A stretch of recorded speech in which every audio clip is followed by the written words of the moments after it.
Ladies and gentlemen, we are here in New York City where people are petrified just because it has come out that Omicron is not that dangerous. This does not mean that you shouldn't be afraid. Most people out here are dead. Look, when you realize how fake it all is, the football, the basketball, the Lady Gaga, the Justin Bieber, who gives you these carbon tax messages. They tell your kids they got to love Justin Bieber, and then Bieber says, hand in your guns, pass the Cybersecurity Act, and the police state's good, and then your children are turned into mindless vassals who now they look up to some twit instead of looking up to Thomas Jefferson or looking up to Nikola Tesla or looking up to Magellan. I mean, kids, Magellan's a lot cooler than Justin Bieber. He circumnavigated with one ship the entire planet.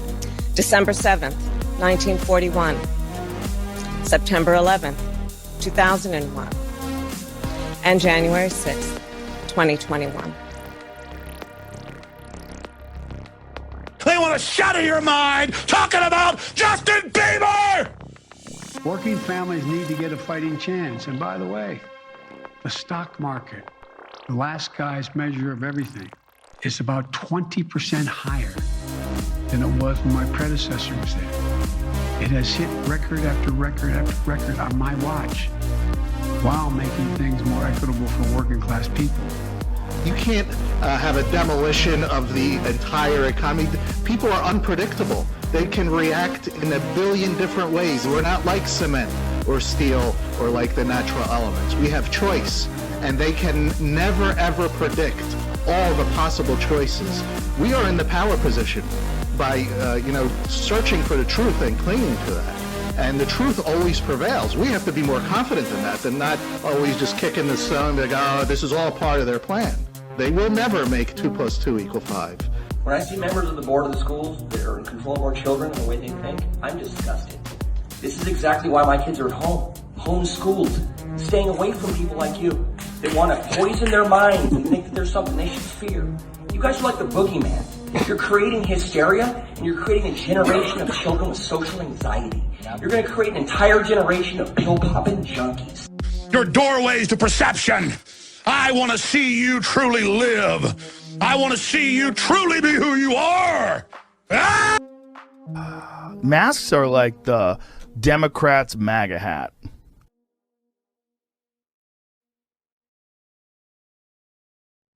I might have accidentally made it echo for the intro on YouTube, which is kind of a bummer if I did that again, because I tried hard not to make that happen again. But yeah, welcome to Toxic Airwaves. Joining me tonight is Ted Kaczynski. How you doing, That's Ted? right. Doing pretty good. Yeah. Pulling off the... I realized I had the costume with me, so I thought I might as well, since I'm reading the book. Yeah. People missing out on your cut-off denim T-shirts, but oh yeah, I need to make that happen. You're making up for it with the costume tonight. But yeah, it was pretty hot in here. You could have worn one earlier, but I pulled the minor heater out. Feels perfect, nice and comfy, cozy. Yeah, and that was another banger of an intro. That was awesome. Thanks. Yeah, Kamala Harris is just so dumb. She's so stupid. Such a stupid bitch. I just I actually hadn't seen that clip yet. I've seen everybody talking about it, but I hadn't seen it yet. It's so fucking stupid. There's a guy on Twitter who cuts up is way higher level video editing than I am. I need to get on that guy's level. But he cuts up these videos and did a fantastic Kamala Harris one with that clip. And then he's got another one on Biden talking about election meddling. He's just like, the U.S. has gone and not only bombed a bunch of people around the world, but gone and overthrown governments and assassinated politicians and, totally destroyed economies. And Biden went out and was talking about how the U.S., if the U.S. meddled in elections, they would be held accountable or something like that. And it's pretty funny. But yeah, this guy Jinx did a fantastic video. But yeah, so I titled this "We Are in the Power Position," and yeah, I mean that's the attitude. That clip I forgot that guy's name, but he's on the Ron Paul Liberty Report, I think, on Fridays every week, and he's always got great things to say about the Fed. But yeah, the reality is they can't make 2 + 2 = 5. They're just, when you're in a position where all your psyops and points are just total complete lies, and it's very obvious, you're not in a powerful position.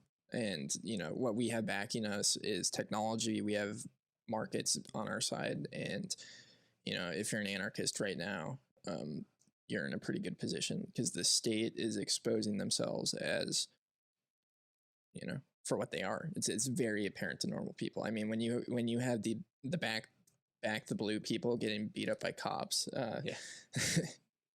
can't get more obvious than that. Yeah. Well, the NRA, they did a bunch of back the blue stuff this week and just got absolutely obliterated in the comments. It was like a bunch of people like, who the fuck do you think is going to take the guns? And a lot of people waking up, which is nice to see. The NRA sucks. Yeah. Giant bag of donkey dicks. If I could, people talk about like, how they should have bought more Bitcoin back in the day, or they shouldn't have sold Bitcoin for this thing, or, whatever. And, one of my biggest regrets ever is going in above not buying Bitcoin earlier is actually supporting the NRA financially. If you do want to support something like that, Gun Owners of America is worth looking into. Not, I don't contribute to them, but if you have the desire to, that one actually is pretty based. Yeah. Or you could support the guys over at DefCAD. Yeah. Or Deterrence. Even better. Yeah. Just make your own guns. Yep. That's more effective than any organization. Yeah, we're going to win this battle by proliferating these technologies. Like the reason why gun control, like people cite the Second Amendment as being important or whatever, but the Constitution is complete bullshit. And what prevents these maniacs from taking all of our guns is that we all have guns, and they would have to get us. So, has Bravo been on any pods in the last 18 months? Are you referring to Eddie Bravo, I assume? Yeah. 18 months. I don't know. That's a good question. Yeah, I'd have to. I'm sure he's been on, Sam Tripoli or something like that. But yeah, if you haven't watched it, Joe Rogan episode number 911 with Eddie Bravo, Alex Jones, forget who else. I might go watch it again today. Shorter than I remember. I remember that. Oh, they did another one. I think they did like 5 different. hours, wasn't it? This one's only 3 hours and 45 minutes. Oh, that's it? So they must have done another one that was like 6 hours because I watched all 6. But yeah, I wonder where Eddie's been. Speaking of Eddie Bravo, one of the things I really like to troll jiu-jitsu people a lot, and I like to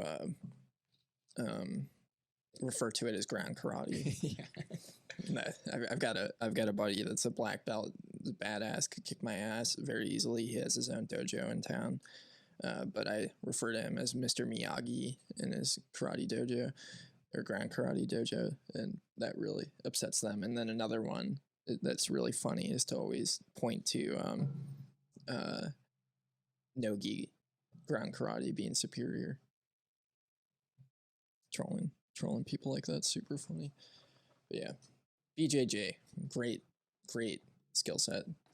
Fantastic kids activity. Mm-hmm. I don't do it personally, but kid's been doing it for a few years, and it's awesome. Yeah, much better than going in and getting brain trauma playing football at the communist camps. Yes, sir. But yeah. So, let's see what we got on the list tonight. Trolling politicians. Yeah, I'm excited about that. Well, and actually, I was thinking also, so I don't know if you guys saw, so Stackosaurus impersonated Koch Industries, which is like a giant private multi-billion dollar industry. I actually know a lot of people that work for them up in Washington. And about just basically that they had added Bitcoin to their treasury. And so I took it upon myself to contribute to that and troll them a whole bunch more, especially their main like media. I forget what he's like, their PR guy or something like that, but he's the one that said, he like specifically quote tweeted Stackosaurus and said, this is he does not speak on behalf of our corporation. You know, this did not go through the media approval channel, blah, blah, blah, blah, blah. Yeah, go fuck yourself. It's funny. Yeah. That stuff, those fake ads or fake press releases are so effective and funny. Yeah. And like, I forgot which company they said, or it was the Israeli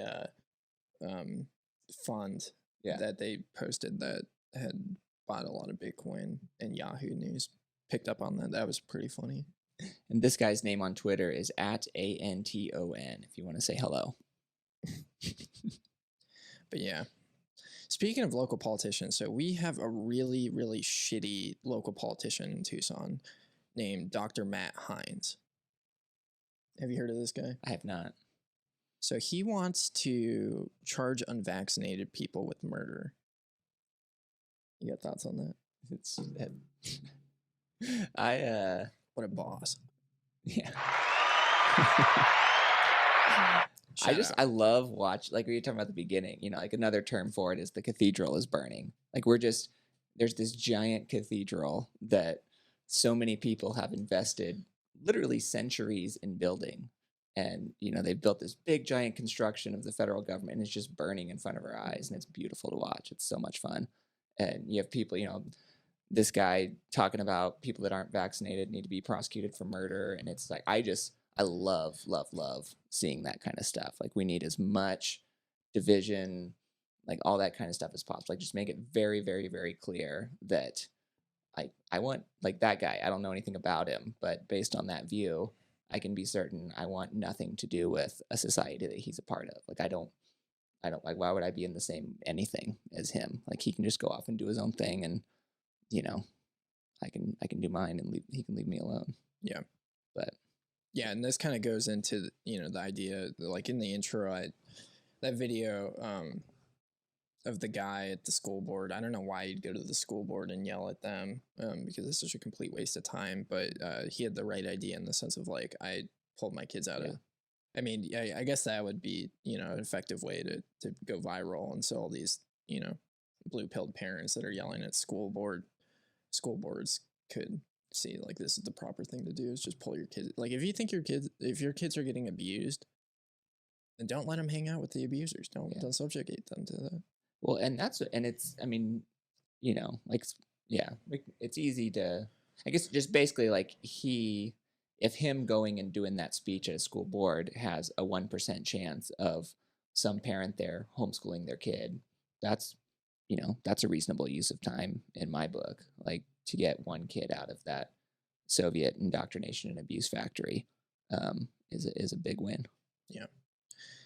But like on the topic of like division and tyrannical government and stuff, I'm just starting to come around to the ideas that Ben Stone talks about as far as like, you know, trying to go and lobby the government to be less tyrannical is kind of a waste of time because the goal ultimately is to eliminate government, you know, because like ultimately we're going to be living under tyranny until they're gone. And so not that we would go and like encourage tyrannical policies, like because that, you know, ultimately breaks the non-aggression principle essentially, because you're actually like going out and causing harm to other people. But you know, ultimately like you can live free regardless of the government. You just have to, you know, work harder to achieve it. But that's the way that freedom works, is it's not, you know, about begging the overlords to grant you, you know, the ability to do whatever you want. It's about actually doing whatever you want and finding ways to do that without getting thrown into a cage. And yeah, so, you know, when I see stuff like that, like, you know, if they come around with like the vax mandates and stuff like that, you know, it's like I'm taking active steps in my life to mitigate those problems as much as possible. You know, and they can go kick rocks for all I care. Yeah.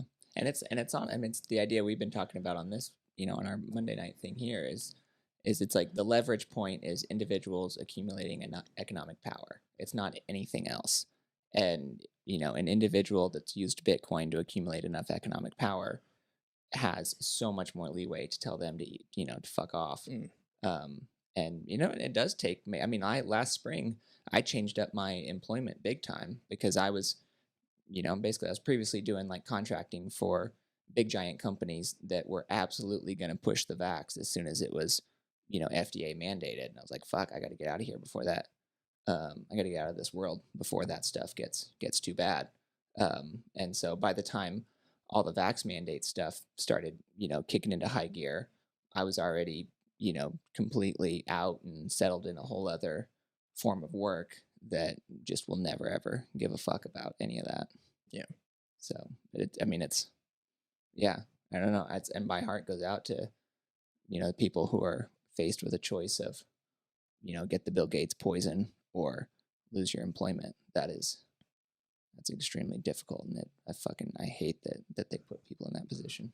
Yeah, it's a pretty shitty position to be in, but it's just the reality that I think a lot of people are waking up to, that they have to pick a side.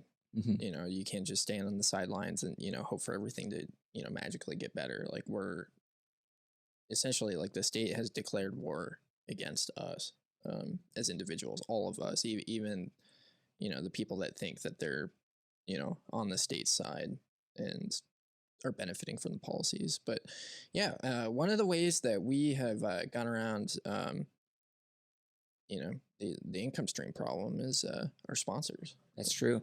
I'm gonna very very thankful for these sponsors. Yeah, let me play and then we can talk about it. Our first sponsor tonight is Dirtbags Bar, which is like the Garden of Eden of Tucson. Very rarely can you find a place full of such sick people ready to ruin their lives with poor relationship decisions.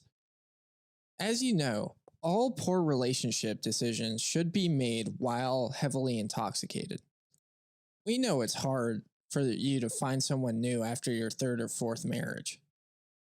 At Dirtbags Bar, you can find a rebound in no time. Meet your next ex-wife at Dirtbags Bar in Tucson, Arizona. I want to give a big shout out to our next sponsor of the evening, which is Metaverse Timeshares. If you noticed, recently, housing prices have been out of control. The likelihood of younger generations being able to buy a house in their lifetime is not looking good. Metaverse Timeshares is a solution to help individuals enjoy their time living in pods and eating bugs a bit more.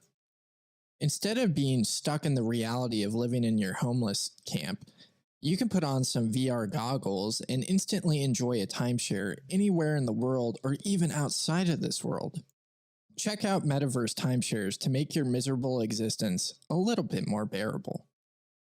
Our last sponsor of the show is a wonderful company called Pfizer. Pfizer realized that sponsoring TV channels like CNN and MSNBC wasn't really doing it for them, and so they decided to sponsor us. Here at Toxic Airwaves, we are big fans of the pharmaceutical companies and enjoy promoting agendas created by people like Bill Gates and Klaus Schwab. We believe strongly that people should get their medical advice from pharmaceutical companies' advertisements on TV shows and podcasts. So make sure to do whatever the TV tells you to do in regards to medical advice. All right, enough of that nonsense. Let's get back to the show. Yeah, I'm just proud to say that we got sponsored by Pfizer before Peter McCormick did. It's true. Yeah, we're very thankful for that check. It's fantastic because we were talking about this a little bit before. Unfortunately, there's a lot of vaccine hesitancy in the Bitcoin space. And so what we're really trying to do is get people to kind of get ahead of the CDC recommendations. I think CDC is recommending a booster, 2, second, third booster, something like that. So what we're trying to do is get as many Bitcoiners as possible to get to their 4th booster as soon as possible so we can end this pandemic and get society back to normal. Yeah. Skeef and I will be doing a live a cappella performance to try and get people to get vaxxed. Oh my gosh. That actually might not be a bad idea because me singing would very likely convince people not to get a vaccine if they were going to. Yeah. So it could work. Yeah. So you definitely don't want to hear that. Yeah. Yeah, this whole gosh, watching the cathedral burn is pretty glorious. It is. It's just amazing how terrible and obvious everything is. Did you see that video of Nancy Pelosi talking about insider trading The reporter asked her about it. So a reporter asked her, like, should people, members of Congress, be able to trade stocks or have their spouses trade stocks because of the insider information that they have? And she said, yes, we have a free and open market. We should all have access to. Oh my god. Somebody proposed that as an economic relief program, is if normal people could just copy Nancy Pelosi's trades in real time. Well, they do. Everybody'd be rich. That's an actual thing, though. Well, no, they do, but I'm saying if her trades got like publicized as she was making them, and then everyone else, because like her returns are like 3x the best hedge fund manager on the face of the earth or something like that, and it's just like it's mathematically impossible for her to not be trading on inside information, and I mean, obviously she is. No, I don't think anybody really refutes that. Yeah. So we got Surfer Jim in the chat. Surfer Jim, what's up? How are those fake eyebrows? Holy clown. Oh, on Nancy Pelosi. Oh. Yeah, I don't know. They all a picture that there's a guy who, yeah, it's pretty good. I don't know. Was Nancy Pelosi hot when she was younger? I don't know. I've never seen a young. I know Al's Lacrosse is constantly going on about how beautiful Hillary Clinton is. I try to tell him to cool it, but he insists on that. So I'm not sure.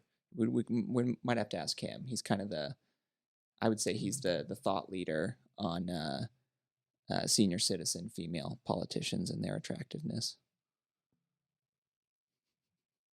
I don't know. She looks like a wound up crazy Karen. Yeah, she even had crazy eyes back then. Yeah, she looks. She probably looks better now. Eyes. Actually, it's always in the eyes. Wow. Why would somebody aspire to be a politician? Doesn't she come from one of those like super rich family? Her husband's super rich. I don't know. Or maybe I'm thinking of John Kerry. I don't know. Anyway, a lot of the quote unquote elite, but actually parasite families, they like their kids undergo some pretty horrific ritual abuse early on, typically. Like kind of bring them into the program, and that I would say is probably a large part of it. Yeah.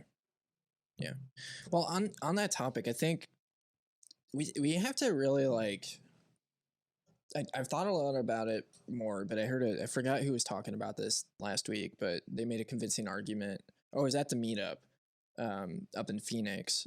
I was talking to Nate from Lightning Ventures, and he was saying we have to stop rolling with being called Bitcoin maximalists, like the conversation starting for there and letting them define us, which I think is pretty good. And for them to define us as conspiracy theorists is kind of bullshit. Yeah. When they're out there comparing January 6th to 9/11, and yeah. They're the fucking conspiracy theorists. We can't put up with that. Yeah. Stop fucking lying! God! Yeah, they're definitely conspiracies, but they're not really theories anymore. Yeah, it's just deep hit. Yeah. Surfer Jim wants to know: is that a category, senior citizen attractiveness specialist? I think it is. He's my understanding is Al's done quite a bit of extensive training in the field and is pretty widely regarded as an expert. Yeah. So definitely ask him about that on Twitter. That'd be a much more effective role to hire somebody for at a company than a diversity officer. Mm. You just walk into the break room and ask them, "Hey, was Justice Sotomayor hot when she was younger?" Oh gosh. Yeah. Conspiracy theory. Another conspiracy theorist. I haven't even looked into that Supreme. I saw people yelling about it, but I haven't even looked into whatever the Supreme Court thing is going on. Yeah, I don't care. Just can't bring myself to. Yeah, Guy Swan posted about that, kind of echoing some stuff out of Anatomy of the State. But yeah, anybody that's like up in arms about the Supreme Court, what happened with them, like, guys, it's the government refereeing themselves. Like, what do you expect? This idea of checks and balances is just a complete nonsensical illusion. Yeah. They're the state with the monopoly on violence. It's just the corruption goes all the way to the top. Like, there's very, very, very good reason to believe John Roberts was heavily involved in all that Epstein stuff, like all the satanic ritual abuse, the kids stuff. I mean, it's just, it goes all the way to the top. Yeah. Or it starts at the top. They're all pedophiles. Yeah. Maybe not 100%, but Most of them. I'd say 90 plus, easy. Yeah. Shout out to CNN. But yeah. Vivek was just in here. He hopped out. That's a bummer. You guys got anything in spaces for us?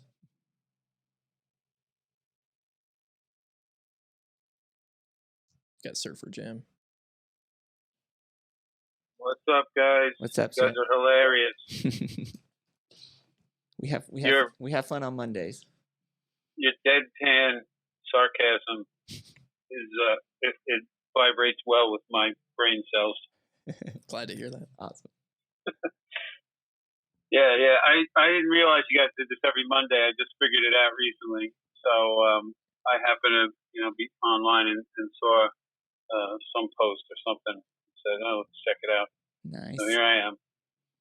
Yeah, good to have you. Yeah, just sitting at my desk. I like talking Bitcoin, and there's nobody in my real life to talk about Bitcoin with. So whenever I could talk to some people I know, it's always nicer.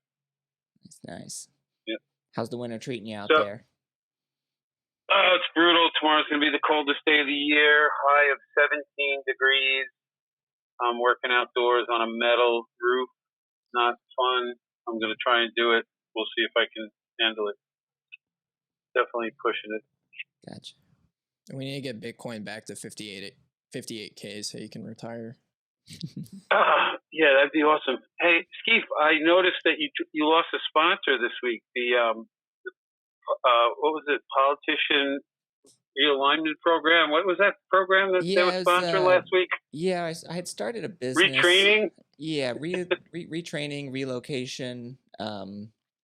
We had a little bit of trouble because like basically kidnapping is essentially our business model, and so we're working with we're working with legal to kind of get the paperwork sorted out on that. That's turns out some people take issue with kidnapping politicians and taking them to Guantanamo Bay. So It would be nice if they had the same issue with politicians kidnapping randomly anybody. that would be Doing what they do. Yeah. Like, hello. Couple Certainly not an equal playing field. There's a couple double standards. Just a few. I'm not really convinced that you would even need to kidnap them. I think they would beg you for help. So There's going to be a point in time where they will be begging for their lives. I think some of them for sure. I hope I get to see that day. And after that point, they'll be begging to clean your toilets too. Yeah, they'll be begging just to be, not tortured like they do to everybody else right now. Yeah.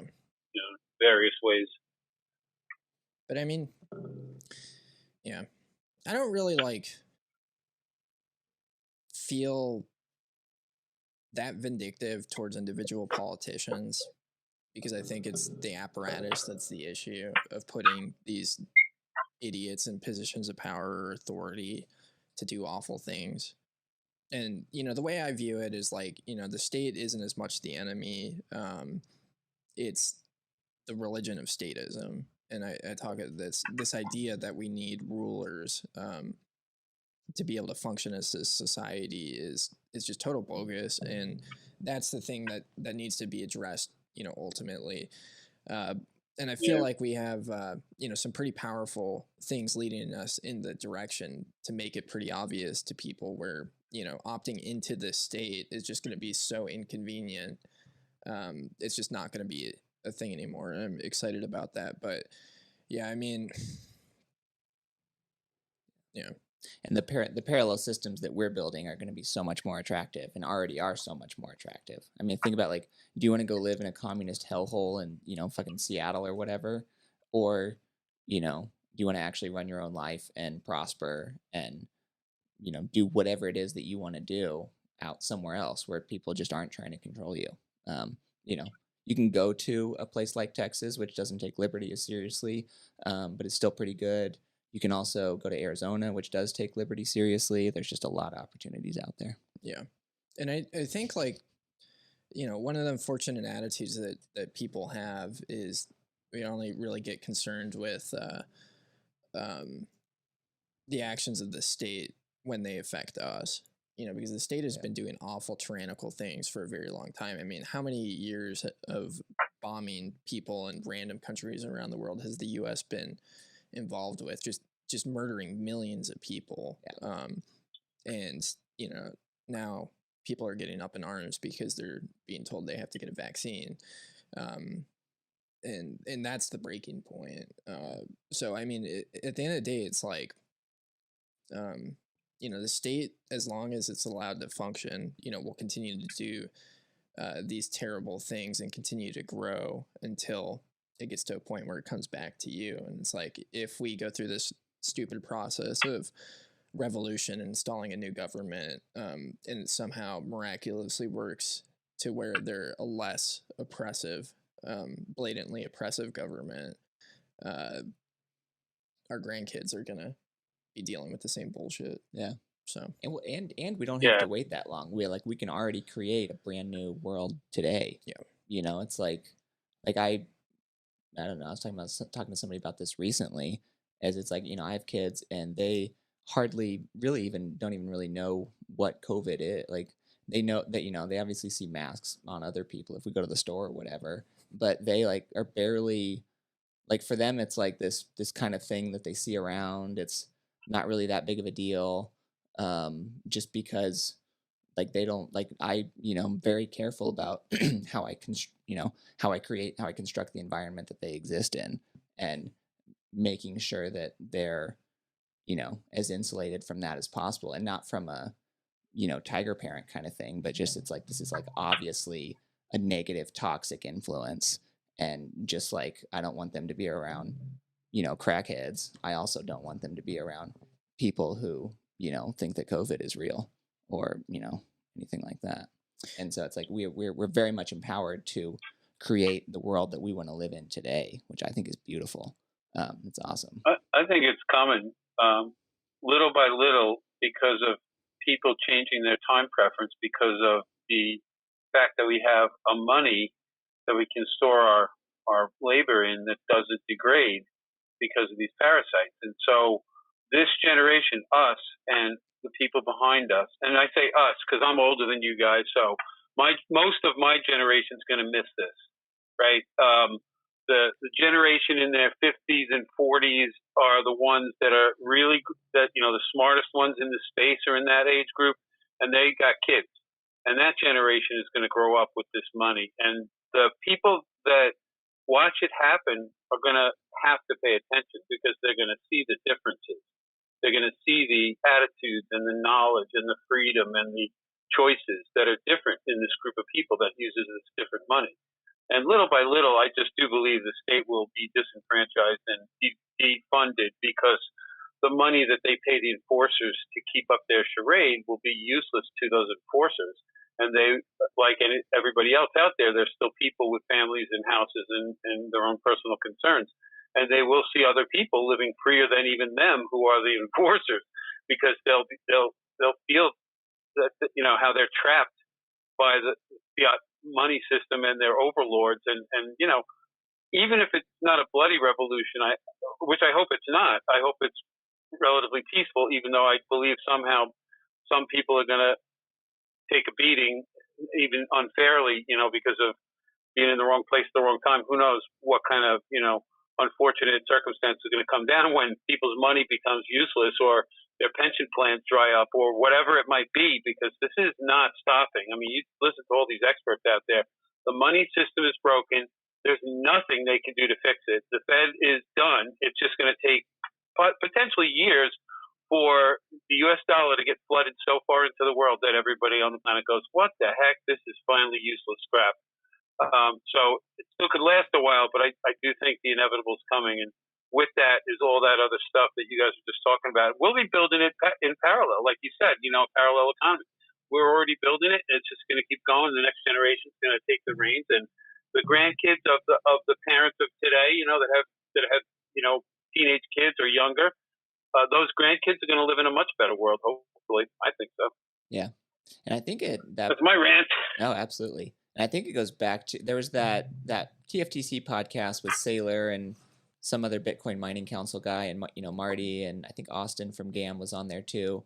And that was that podcast was super interesting to me because it really crystallized kind of the two different perspectives. There's the Saylor perspective of we are here, what we need to be working on is operating within and redeeming and improving the existing system. And then the Marty and the GAM guy perspective, which I think was Austin, was basically no, we are creating a completely parallel system, and we're creating something that's just brand new, and it's totally voluntary, and people are free to opt into that or they can stay in the old system. It's either way, it's everybody's free choice. But there's very real, very significant consequences to how and when you make that choice about that. And yeah, I think a lot of people are going to realize that, and it's the main, to me, like one of the main values of Number Go Up is people becoming free. Because it's like sure. At 40K, the freedom number is X. At 100K, it's a lot. It takes a lot less Bitcoin to be free. At $250,000, 5 million, 10 million, 100 million, et cetera, it takes less and less Bitcoin for a person to be totally free and exit and opt out completely. And that to me is the big value. And in alignment with what you're saying there, it's the idea that I try to get across to people when they tell me Bitcoin's expensive, and I say you have no idea.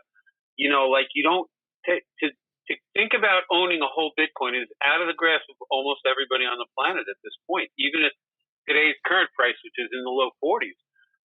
There's just not that many people got that kind of cash sitting around. And even if they did, most people would be like petrified to go out and use all of that on this thing they can't see or touch that's on the computer and whatever. People are still so afraid of this whole thing. And, I just try to convince them, just get, whatever you put into this is going to be worth 10 times more in purchasing power in the future. So if it's $100 or 1,000 or 10,000, just sit on it for a few years and watch what happens.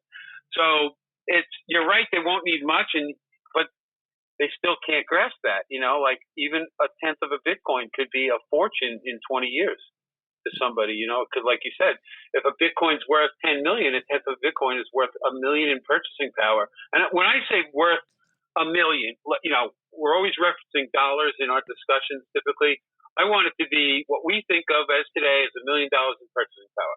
That's how when I use those words, that's what I am referring to. That think about what $1 million buys you today. You get a tenth of a Bitcoin now. 20 years from now, you can buy what $1 million buys you today: a giant house, a yacht, vacations around the world, or life for the rest of your life, like sustenance for the rest of your life, depending on your age, potentially. That's how little of a Bitcoin you could possibly need to set yourself up for absolute perfect retirement, never have to struggle. That's the financial freedom Skeet was talking about. That's the low time preference. That's what causes you to stop frivolously spending on bullshit now and save this thing so that it will take care of you later. I mean, you can if you want, or let it take care of your kids or your grandkids. Be the patriarch that leaves a fortune for your family. It's just people can't fathom. Even when you watch it go, like anybody who looks at history, watch it go from less, fractions of a penny to up to 70 grand a couple months ago. If you don't think it could go to $1 million, then you just don't know what Bitcoin is at all. And you just need to do more homework because, come on, look at what's going on in the world. It's crazy. Show, but Steve knows I could talk all night about Bitcoin. That's good stuff. That's So good stuff. So one thing I've been trying to do on this show is I think pricing in dollars is super bearish. And, the messaging that we try and put forth is that in owning Bitcoin today, you're down the line, you're going to be flying to work in an F-15 from your deep underground military bunker. That's the reality that we're going to be ending up in. And if you're holding fiat trash, then you're going to be, potentially living in a pod begging for people's Bitcoin. But yeah, It's not gonna be good. Winekiss. I wanted to shit on Winekiss. So Winekiss posted. Oh, is he in here? No, Ah, good. He I said love he- talking shit about him when he's not here. he said he doesn't have good internet. But Winekiss posted his Fold app. I guess he won 5 sats from the Daily Spin. He said, "What's worse than winning 5 sats?" And I said, "Winning $5." Yeah. I mean, all these stupid gimmicks that like Robinhood and other companies, like you get for $10 free or a free share of this. It's like you can spin the Fold wheel and get 5 free sats or 100 free sats or 250 free sats. It's pretty dope. There's also a few wedges that'll give you 100 or 250 if you have the card. So I've hit that a few times in the last month or so.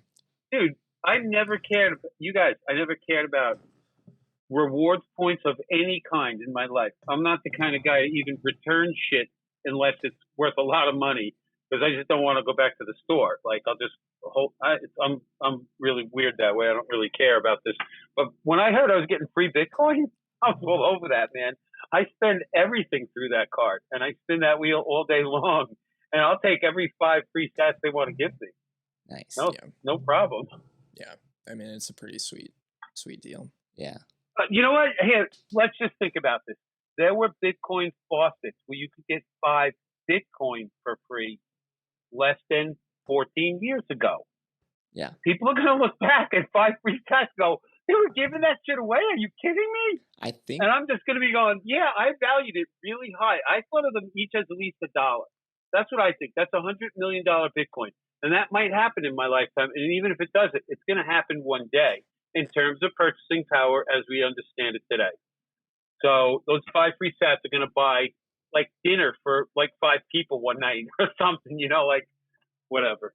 Mm-hmm. I think as recently as 2011, there was that 5 BTC faucet. I want to say it was 2011. Somebody can fact check me. There you go. I think it was. I picked 14 because I knew it was beyond Bitcoin's life. So why not? Like it's not that long ago that they were just giving them away. Literally, please take some Bitcoin.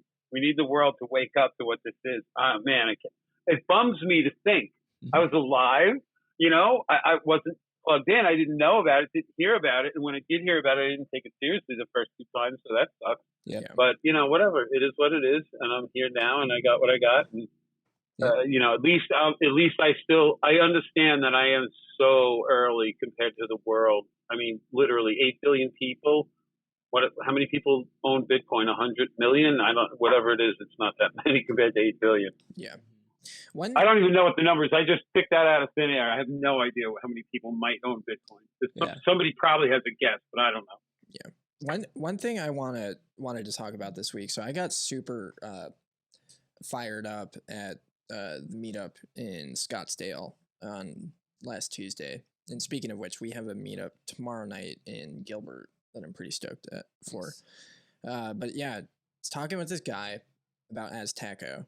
And one of the things that he was saying is, which is pretty obvious, like with Bitcoin, we don't need all these gatekeepers and middlemen. Mm-hmm. Like the Coinbases, the Cash Apps, the Swan Bitcoin. I like the guys at Swan, but the Swan Bitcoins, we don't need those guys. We don't need their KYC stuff. And like we're have increasing rails to non KYC Bitcoin, which is super, super powerful. And I think that's something, I want to focus on getting implemented around Arizona this year. As many on-ramps as possible that don't require your driver's license. And miners are a fantastic way to get KYC free sats. So, everybody on Twitter's seeing all this stuff about people setting up mining operations or whatever. Like, get to know those people, DM them, whatever, and just say, hey, because they all have, a lot of like people that have significant operations.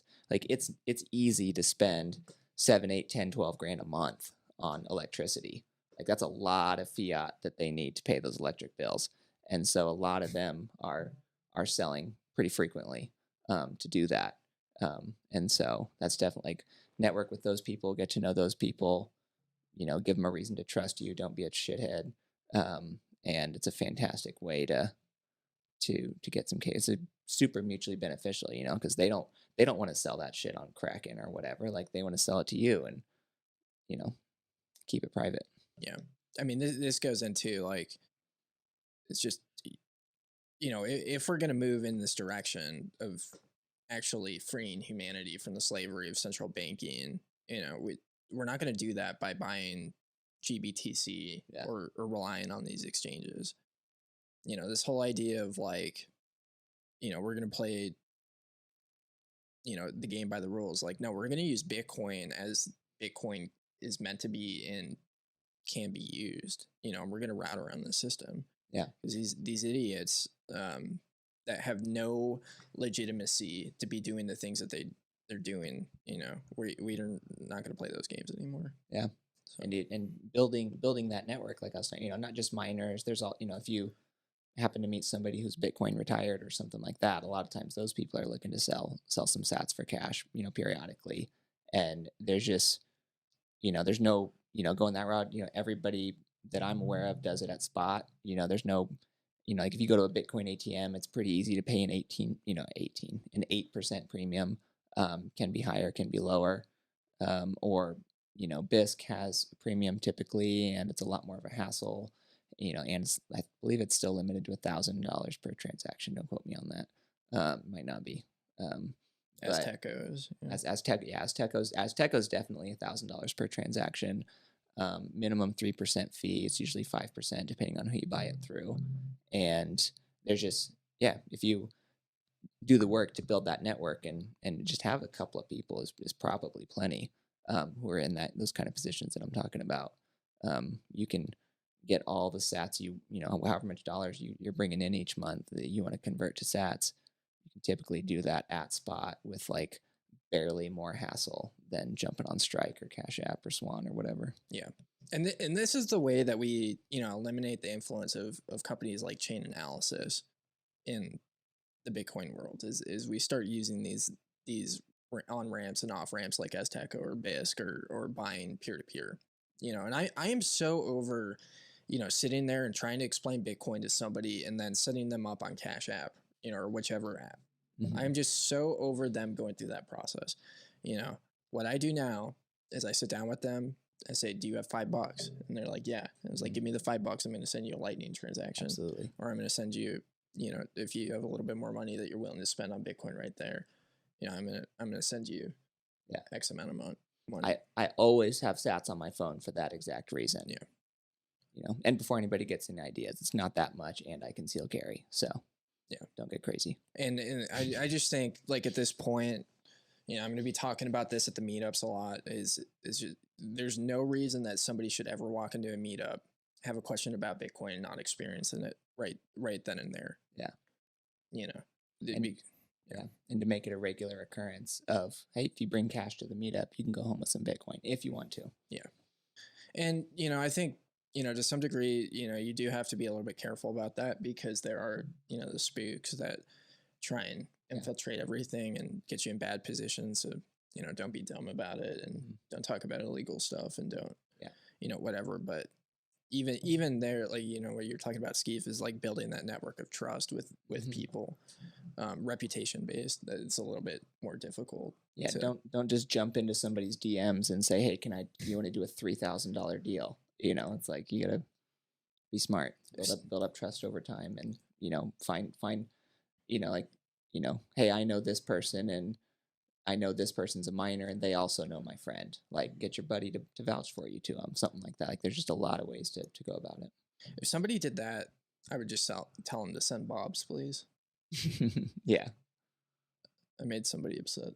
Yeah, it's like all the 3D printer guys are constantly getting feds in their DMs like, hey, could you help me with this fully automatic design that I'm working on? And it's just like obviously entrapment. Yeah. I always assume that feds are in my DMs trying to get to the meetups, which is fine. Yeah. Feds can come to the meetups. Hey, can I ask you a question about the meetup? Absolutely. Is this something you guys organize or are involved in organizing in any way? Mm-hmm. Yeah, it's mostly Stephen Cole, AZ Bitcoin Network. I know Stephen. Yeah. Yeah, so it's that whole organization. Got a lot of good people.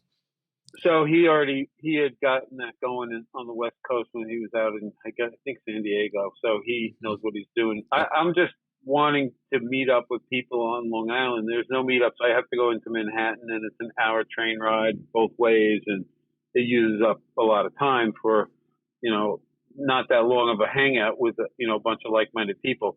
And I know there's people on Long Island, but nobody else is putting one together. And I was just curious what kind of place you guys use. Do you have to pay? How much is what was your approach to get a place to let you bring a group of people in? I'm just wondering if you could give me some tips.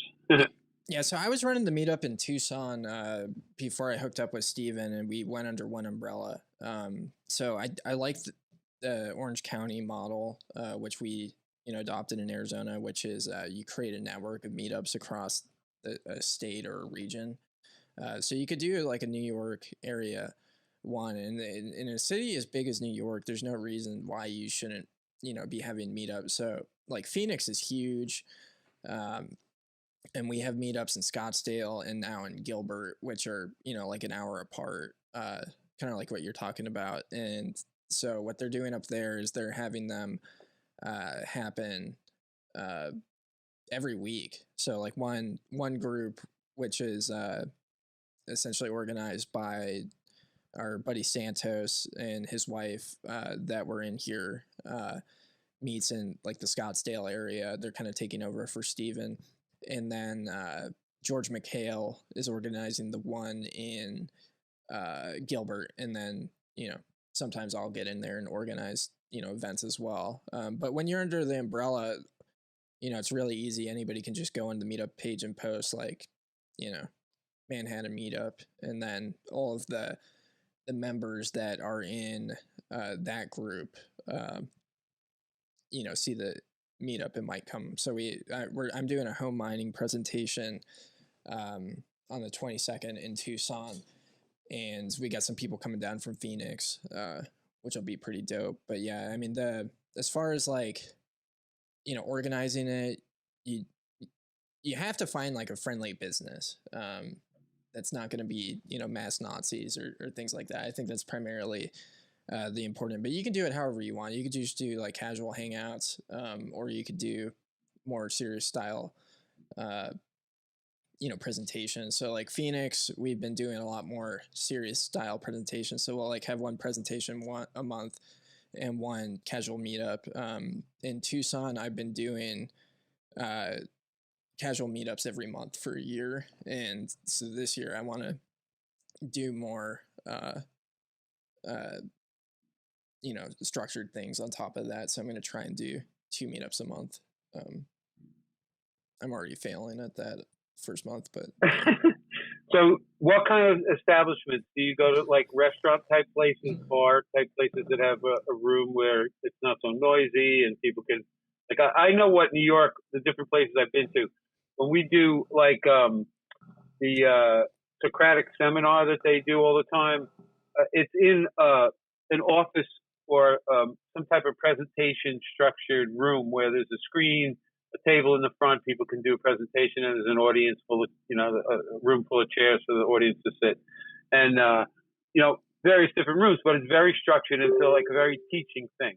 But then the social meetups can be at different places that are just, bars or restaurants that there's a big enough area where people could congregate, like an outdoor picnic table area or different things like that. So I kind of have a vision. I just was curious as to what you guys would, if you guys fit similar mold or anything uniquely different or whatever. So just to keep, so I got to start looking around. I'm not plugged into bars and restaurants. I don't go out like, somebody maybe younger than me might go out and they might know some bar owners in some different places. I used to be in that kind of world, but not so much anymore. So yeah, anything. Yeah, go ahead. Just do whatever you want to, Jim. Yeah, ours the Scottsdale one is at a brewery. The Tucson one is at a brewery. There you go. A big area, like it's especially starting out. If there's 3 or 4 or 5 people, it's just a reservation for 5 people. Like the restaurant doesn't even know or care if it's a meetup or whatever. I think that's what Steven. I think that's what Steven does for the Scottsdale one. Stephen Cole is. Do you have a wait? So now, I'm sorry, I didn't mean to cut you off, but I'm curious. Do you use like the Meetup app or some app to track who's coming and post about it and that kind of thing? Yeah. Is that what you were referencing earlier? Yeah, and the meetup app's like $30 a month to post events on there, and that's why sometimes it's beneficial to just get under somebody else's instead of and then on top of that, you take advantage of all the people that are already in that meetup that might be closer to your area and more likely to. Oh wait, so you're saying I could post in the New York City meetup chat that I'm already a member of? Yeah. On the meetup app. Yeah, if they gave you admin control, you could just post in there. Yeah, because there might be people. Or I could just ask them. They would post for me because they know me. I go all the time. Yeah. We're friends. There might be people in that New York City meetup who are also coming out from Long Island. I would guess that there probably are. There's a couple because I know all of them because it's just like after I go every month and they know most of them that are regular know me and I know them and most are not from Long Island, but there's a couple.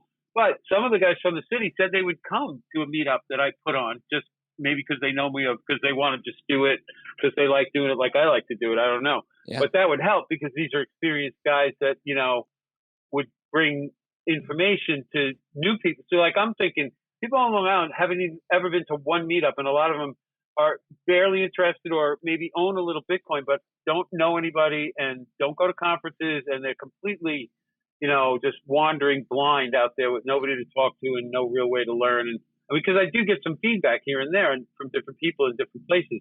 And when I talk to people in real life that I don't know from Twitter or something, and like I know one guy in particular, I told him to buy Bitcoin years ago, never heard from him. He did. He calls me. He works for a big contracting firm and they hire guys like me to help build big projects. They give me a little bit of it, whatever. And after he tells me about all this work he wants me to look at, he goes, and listen, I just got to tell you another reason I called you. I really got to thank you for telling me about Bitcoin. And then boom, another hour conversation with the guy because I was like, what? And he told me his whole story about how he took me seriously. He did some homework. He went and got some and it's up like 4x or whatever it was because it was a couple of years ago and the guy was stoked out of his mind. So He would come to a meetup, but he doesn't talk to anybody. He doesn't know it's not. He went on Coinbase. I told him to get a wallet. You know what happened? A year ago, I spoke to him, and then 3 months ago, I spoke to him, and he had gotten himself a wallet. I told him to get like a Trezor to start with because he wasn't meeting me. I wasn't going to teach him how to use a cold card over the phone or anything. I just wanted to make it easy for the guy. So I told him to do something like that, which he actually went and did, and he learned how to get his Bitcoin off of Coinbase. And I was so proud of the guy. And I thought, there's a guy like me, just went and figured it out. He didn't ask somebody to, take him by the hand. He just went and did it, and he believed in it, and he learned, just like all of us, He just took the bull by the horns, and he's riding it to the moon like we all are, right? Nice. Yeah. It's great. It's good to know.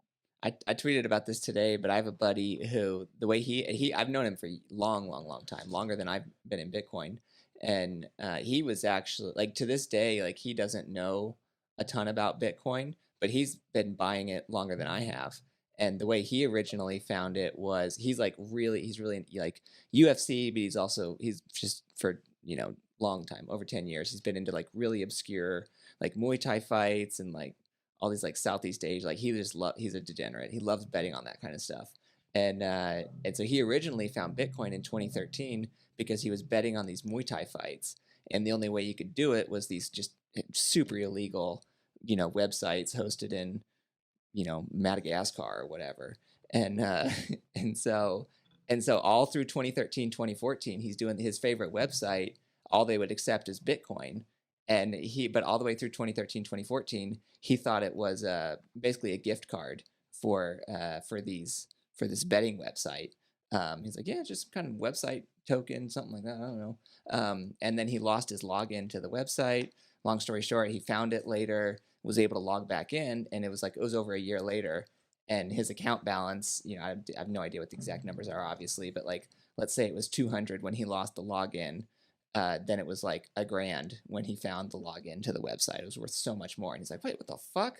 Why are my game tokens worth more? And then he looked into Bitcoin a little bit, sort of figured out what it, just the basics of what it was, and learned taught himself how to self-custody. Like this is back probably 2015 or so when he actually like got serious about it. And then was just like, oh, this has been going up for a while. I should buy a little, and just on his own. Guy's never been on Twitter. He's never listened to a single Bitcoin podcast, never read a single Bitcoin book. Like, he did a little bit of online reading to figure out the basics and then just started saving in Bitcoin and has ever since. And it was a couple of years ago, I was telling him about, the Bitcoin standard thesis and all that, and just walked him through all those ideas.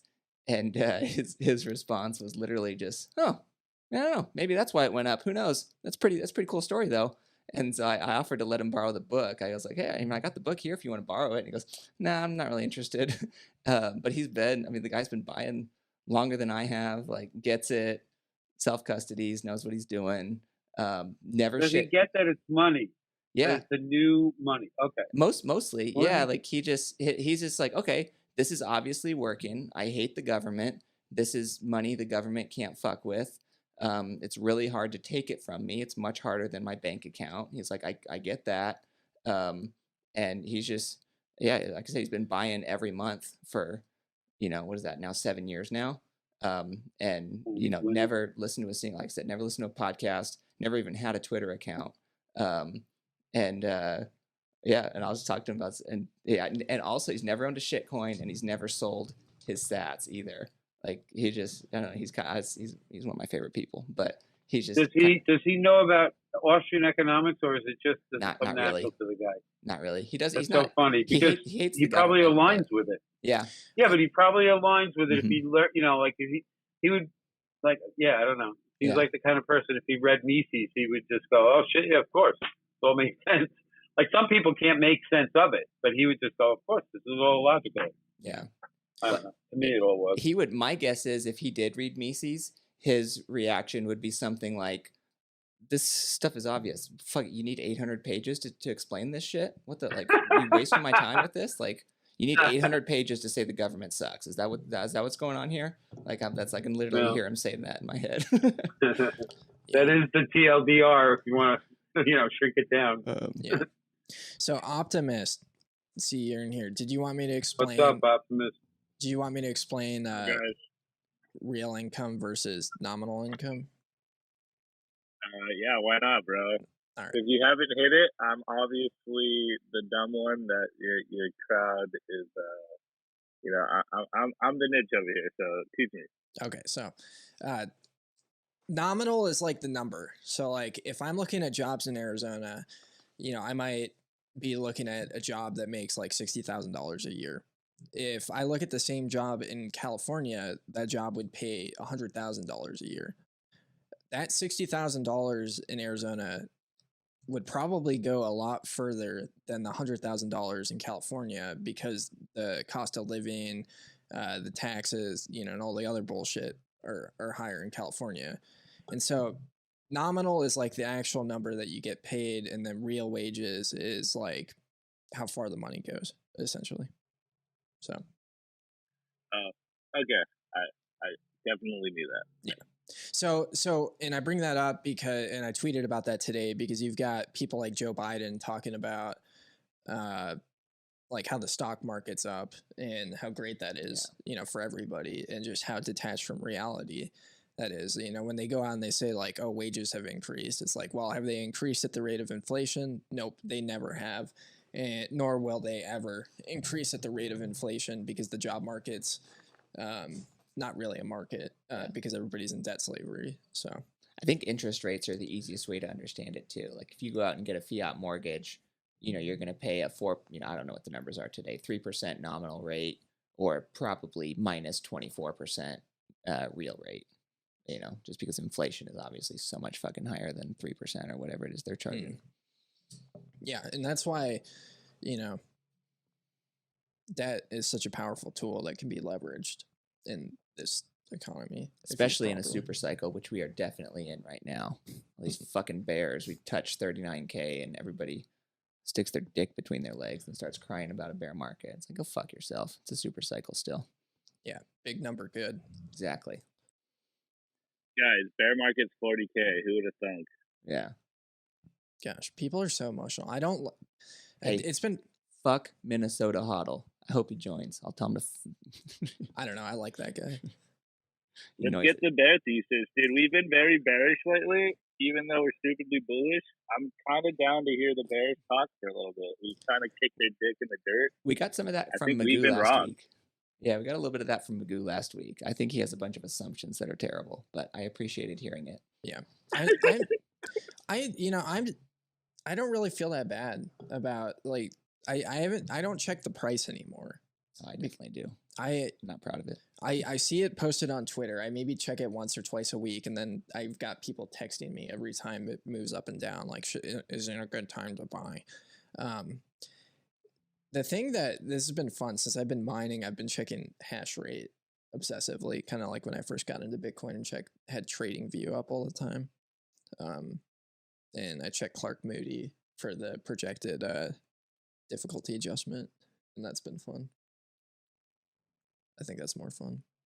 And then I found a cool Telegram bot that texts me every single time that Slush mines a block. Nice. So I've gotten like 2 or 3 texts during the stream so far. But that's way cooler than checking the price. I'm sorry. You know what signal? Tucson, I don't mean to cut you off. You know what signal I watch? Is there another block coming in? I have the block app like on my phone. It's like block height, looking at the time. That's like the only thing I care about. Oh, another block came in. Like, all right, we're good to go. Yeah. All-time high blocks. Dude, one thing that's got me super bullish is the meetups in Arizona keep on getting bigger and bigger. Yeah. Regardless of the price. It's true. Our first meetup last year, Bitcoin broke 50K for the first time ever. Our very first meetup. And we have some Twitter celebrities like Caleb, the cast iron pan guy, as part of our Arizona meetup. I'm so glad that guy's taken off. He needs a podcast tour. Yeah, I have one of his pans. It's awesome. It'd be fun to get him on here. Oh, great. We're missing you, Hobo. Where are you at? I just watched a 30-minute video of a guy showing you how to cook a steak in a cast iron pan. It really did come out awesome. Nice. That was good. Do you do the what I've done before is like we move it in and out of the oven to like. That's what he did. Okay. No, I never did that ever. No, that's exactly what he seared both sides in the pan, and he put the whole pan in the oven. He drenched it in butter. He threw in some herbs and some garlic and onions, which that's based on your taste. Some of that I would have said no to, but the way it holds it all in. And then he talked about how it had to rest and it sucks the juice back in and it does all these different things. I'm like, holy shit. He even said about how you should prepare it ahead of time. He said letting it sit out to get to room temperature is a waste of time. But letting it sit out to dry and let the moisture soak. No, he said you salt it. It draws the moisture into the salt and then the moisture gets drawn back into the meat with the salt. And I was like, what? And he says, yeah, you just leave it uncovered in the fridge. You salt both sides and the edges, and you leave it uncovered in the fridge for 20 minutes or 20 hours. Or he maybe said a day. I forget. Nice. He said you could leave it for days and it'll just dry age. But then you sear it in the pan. Then you throw it in the oven to cook the middle. And he's checking the temperature. He's like, if you get this temperature, this is going to be perfect. When he cut that thing open, it was so perfect. Oh, man. And I was just watching that, wanting one. Oh, boy, that was really good. Tweet out that video. I'd love to see it. I cook. Here we go, Hobo. Hell yeah. I that's how I cook steaks sometimes, but I'm absolutely certain I could learn a ton from him, and that he does it a lot better than I do. I'd love to see that. I'll find it in my history and I'll put it in the YouTube chat. How's that? That'll work. Thank you. All right. Yeah. Caleb's a great dude. Yeah. Big fan. We should get him on here. Yeah. He and his wife are super cool people. They are very, very red-pilled. Yeah. In a good way. But yeah. Well, we've got something kind of funny coming up next weekend in Tucson. What's that? The Arizona State Libertarian Convention. Oh, is it? Yeah. Freak show. Yeah. It's going to be really... We should go there and do some orange peeling. Which day is it? AK-47 wants a link to the video. Yeah, I think Jim's going to put it in the YouTube chat. Okay, cool. It's next weekend. Next weekend? Hell yeah. So... Let's go. Yeah. After this, so I kind of how do I fit in there? Do I open carry my 1911? What's the protocol? I don't know. I don't know. I got into the local libertarian politics thinking that it would be a great way to orange pill people and kind of connect with people. And this is before I read Isaiah's Job, and it's been a very silly thing. Although at that Ross Ulbricht event we went to with Lynn, his mom, the lady that was organizing some of the school board stuff, I got to talk to her a little bit about all this stuff. She seemed reasonably receptive. I don't know if you know who I'm talking about. Yeah, Drew. Yeah, she's the chair of the local libertarian. Lots of really cool people. Yeah. That's what I'll say. So I'm glad that I met a lot of these people, and we'll stay connected with them afterwards. But I think after this convention that I committed to, I'm done with the actual politics side of thing, because it's just the Libertarian Party is such a hilarious thing, because it's all the nonsense of normal politics, but you don't do anything. Like, you might get like a sheriff elected or like a school board member, but what good does that really do? Yeah. So I stand by fully my belief. Like, I think after this convention, I'm going to go unregistered to vote. And I kind of feel ashamed that I'm still registered to vote. Yeah. I think talk about that with Shane next week. I think 2016 for Gary Johnson was the last time I voted, because it was a little while after that, or more than a little while. But after that was when I actually found Bitcoin. I was like, oh, no, this is how we do it. Not by trying to pretend like these fucking retards that care about the Constitution are going to do anything. Yeah, the last time I voted in an election was 2018. During the midterms. I think it was 2016 was my last. I don't know. Yeah, that's when I got into. I was at a dinner with Bitcoiners one time, and this lady, she said something about, basically she'd never voted before, and not like as an anarchist, just had like never, just always thought it was too much of a hassle. And like everybody there was like, oh my God, that's amazing. I wish I could say that. That's awesome. Blah, blah, blah, whatever. And she's like, I've never gotten that reaction before. Everybody always judges me. Which I thought was pretty funny. Because it was a Bitcoiner dinner. Because like me, I was like, oh yeah, if I voted for years, I'm a fucking idiot. I wish I wouldn't have. It's so stupid. I wish I could say I never voted like you, blah, blah, blah. It's pretty funny. Yeah. Well, you know what they say. What's that? You can't complain unless you don't vote. That's true. Isn't that right, Optimus? That's a good one. 100%. If you don't, you can only complain if you don't vote. That's me. That's why I bitch every day on Twitter. Yo, guys, I got to hit it because I got work to do. It's getting late. I'm on the East Coast. So thanks for letting me chime in, and thanks for hosting, and thanks for keeping the airwaves toxic like they need to be. So thanks for coming by, Jim. Have a good night. Love it. All right, guys. See you next time. Yeah. See you next time, Jim. See you on Wednesday. Yeah. Yeah. The link isn't showing up in the chat, so Surfer Jim just dropped. But yeah, that's a meme I really want to take. The other meme that I've been going on this week is that masks are just the leftist MAGA hats. Yeah, that's a good way to phrase it. Joe Rogan, thank you for that. Yeah. Nick Foster was texting me this morning about how I should listen to No Agenda with Adam Curry instead of Rogan, which I thought was good. I like that show. Adam's always on the ball. Yeah, I know a couple of people who have big. So like if you're like really into No Agenda and like contribute and everything, like they call themselves producers. Like that's his whole idea. So like it's value for value, and it's been value for value since before Sphinx and all this stuff. And like I know somebody who's been a quote unquote producer since 2011, which just means like helps out with the show, does all kinds of random stuff.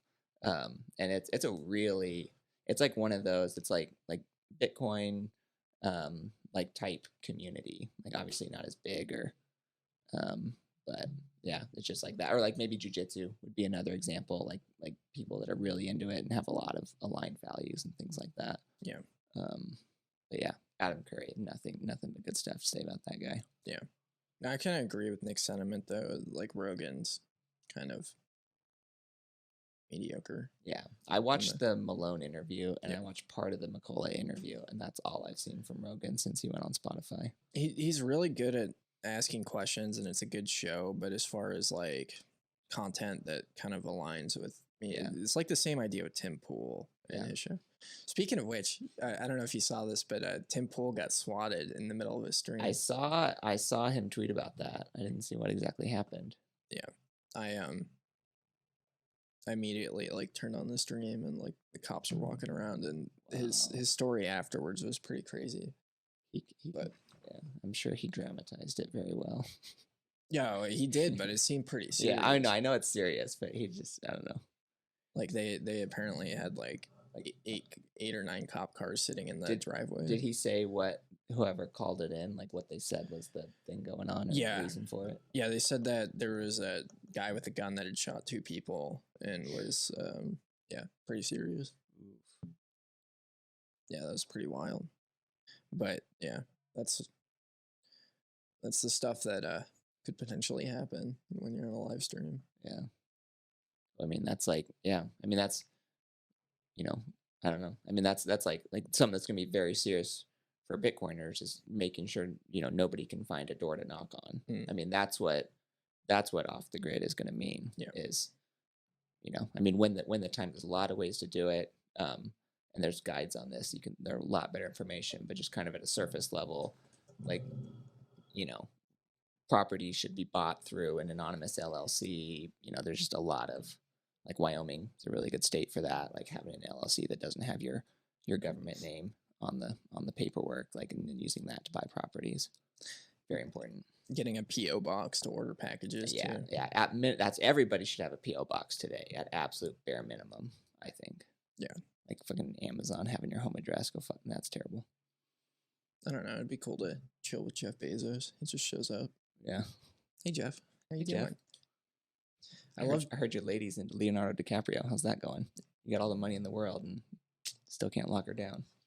That's something I used to have roommates, and they would order Jimmy John's, and every time the delivery driver came, I would scream, "Hey Jimmy." Jimmy's here. And you see everybody trolling Leonardo today, though? I did not. What were they doing?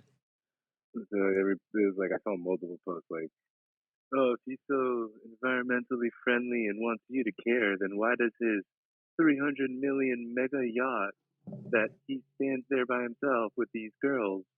And then, like, just like a bunch of shit like that, just calling them out and being a hypocrite. Yeah. Nice. It's funny, though. Yeah, it's unbelievable, like how, I don't know, like that kind of stuff is so obvious to us. It's like, oh yeah, obviously he's full of shit. But it's wild how many, these, which one's the fucking lemmings drop, but do you know which one of these is it? I got rid of it. Oh yeah, but like, yeah, there's all of these midwits and idiots, and I mean it's that, that 80 whatever % of the population that just has no ability to interact with reality. And they're just like, oh yeah, just go along with the flow, respond to stimuli.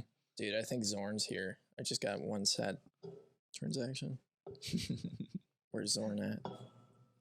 Zorn sends us 1 sat lightning donations. It's awesome. And a lot more. He bought us a box of ammo too. Mm-hmm. Yeah. Big thanks to Zorn. Speaking of which, how was shooting with the kids? It was a good time. Yeah. I got one of the kids got a 22 for Christmas, and so went out in the desert and shot guns for a while, and it was his first. He has a bow and arrow. He's shot quite a bit, and he's carried. I'm not gonna say how old he is, but he's carried a pocket knife for a long time, and so it's natural progression to get a real gun. But got to the point where we probably shot, I don't know, 200 rounds, something like that. And towards the end, like out of a 10-round clip, he was hitting, probably a 4-inch steel target, 15, 20, not super far, 15, 20 yards away, but standing up, he was hitting it probably 6 or 7 times out of 10, which I was pleasantly surprised by. I was not expecting that on the first day. Nice. Yeah. The Ruger 1022. What an iconic gun. 1 sat for the Unabomber from Zorn. And Dom says, can I please have sunglasses, guys? What are your credentials, dude? Oh, man. Let's see. I am certified in shit posting. Sponsored by Pfizer. Sponsored by Pfizer, and also Dirtbags Bar. It's where I plan to meet my next 7 ex-wives. You're an entrepreneur. Entrepreneur. You've got the metaverse. I have a fake trading class course. The promo code is still valid. It's Queef McCullough is a bitch. So if you want to learn about trading, how to time the market, I use on-chain metrics. So obviously I saw this dip coming and I shorted it going into there. Quad 4. Quad 4, definitely Quad 4. Not Quad Does 4. your Pfizer sponsorship get you like pull in, Reuters and Facebook and Twitter here, on these spaces? I'm sure it's helpful. Yeah, so the primary benefit is free boosters. I get to go about a couple of times a month to get a new booster, so that's been great. The big benefit of the Pfizer sponsorship is it gets us into Bohemian Grove. That's true. Yeah, so we get to go in and participate in all that. Are my hands soft? No, I do kettlebells, so they're reasonably strong. I'm definitely not a farmhand or anything like that. But Show him your hands. He wants to see your hands. I do kettlebells, so I'll let you be the judge of how soft or not soft that makes it. Yeah. Zorn says trading sounds good. Do I need a Glassnode account? Yeah. So a while ago I did a really important presentation about how at the time a Glassnode, this was when I forget what Bitcoin was at, but basically a Glassnode account is $800 a month paid up front. So you're looking at $9,600 up front to get a Glassnode account per year. And at the same time, or at that time, an S19 was going for, I believe, roughly the same price. And so I was helping people understand how a Glassnode account, so that you can, get these colorful charts to throw on Twitter for clout, that's a much better investment than a money printer in your garage. Yeah. I want to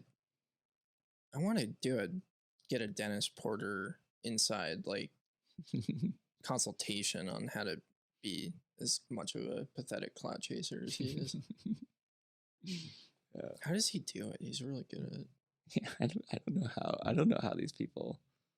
It's like, how do you if you're just going around there I don't know, ripping off people's shit at scheduled tweets because you want followers or likes or whatever. It's like that's your measure of net worth is Twitter bullshit from retards who have no idea about anything. It's like what are we doing here? I don't know. Dan Held knows a lot about a lot of things. Yeah. Very knowledgeable. Very original. Yeah. He's the blonde ponytail guy from Good Will Hunting. That's my basic summary of that guy. Oh, yeah. Something serious I wanted to talk about was what's happening in Kazakhstan right now. Oh, yeah. Have you followed that at all? Not really. Okay. I saw that they looks like they ousted their government, or at least they're trying to. Yeah. But I heard Russia was going to come in now. You think so? Yeah, I don't know much about it. If anybody's on Spaces and has been following it closely, I've heard it. I have not done any research or verified anything. I just heard it, and it just makes me think, why not? It just gives them a nice, quick piece of the hash rate really fast. Yeah. Well, I guess I'd be curious. Do you guys think we're at that point of, I don't know what the word is, adoption or whatever, that's something that factors into geopolitics? My hunch is no. I think geopolitics are starting to at least think about it for sure. It's definitely on their radars. Yeah. I don't think strategically, really, they're thinking. This one just makes me think that only because it's like an easy opportunity. I feel like for Russia to do this, they're right there. Well, what's really interesting about the Kazakhstan situation is they've got really terrible export. So I saw a bunch of memes about the hash rate is going to move out of Kazakhstan, but it can't move because of the export laws unless they do some sort of underground movement of Smuggle it out. Yeah, smuggle it out. So that hash rate's essentially stuck there for the most part. Yeah. And I didn't realize how fucking huge it is. Like by land mass, it's one of the biggest countries in the world. Yeah, the Soviet Union used to test all their nukes in Kazakhstan. Yeah. Yeah, sorry you had to listen to the ESG climate change bullshit, Zorn. Anytime that gets brought up in circles that I'm at, I'm pretty clear that it's like the worst thing ever. Yeah. Shout out to Ephesians. He's not here tonight, but a few weeks ago he went on that. I think was it a compass mining space, or were there just compass mining people on? Yeah, I think it was a space, and just talking about how being complicit with ESG is modern day, Nazism. I don't know. Some people really like feel nostalgic and wish they could have been a Nazi. Going back to last week's sponsor, the World Economic Forum. There's your chance to be a Nazi again. Yeah. Support those guys. Support ESG. Eric, did you see that article that Eric Kaysen posted? I did not. So one of the things that's super interesting that he brought up was that the way that the Nazis were able to get to the place that they were with the Jews in concentration camps is they framed everything around public health and essentially declared the Jews dirty in the same way that they're declaring the purebloods dirty today. Which is that's been brought up a few times by a few people over the past year, which is really interesting. Yeah. And that is something that makes your location, like obviously, us here in Arizona, especially Southern Arizona, like in a much, much better position than, something like,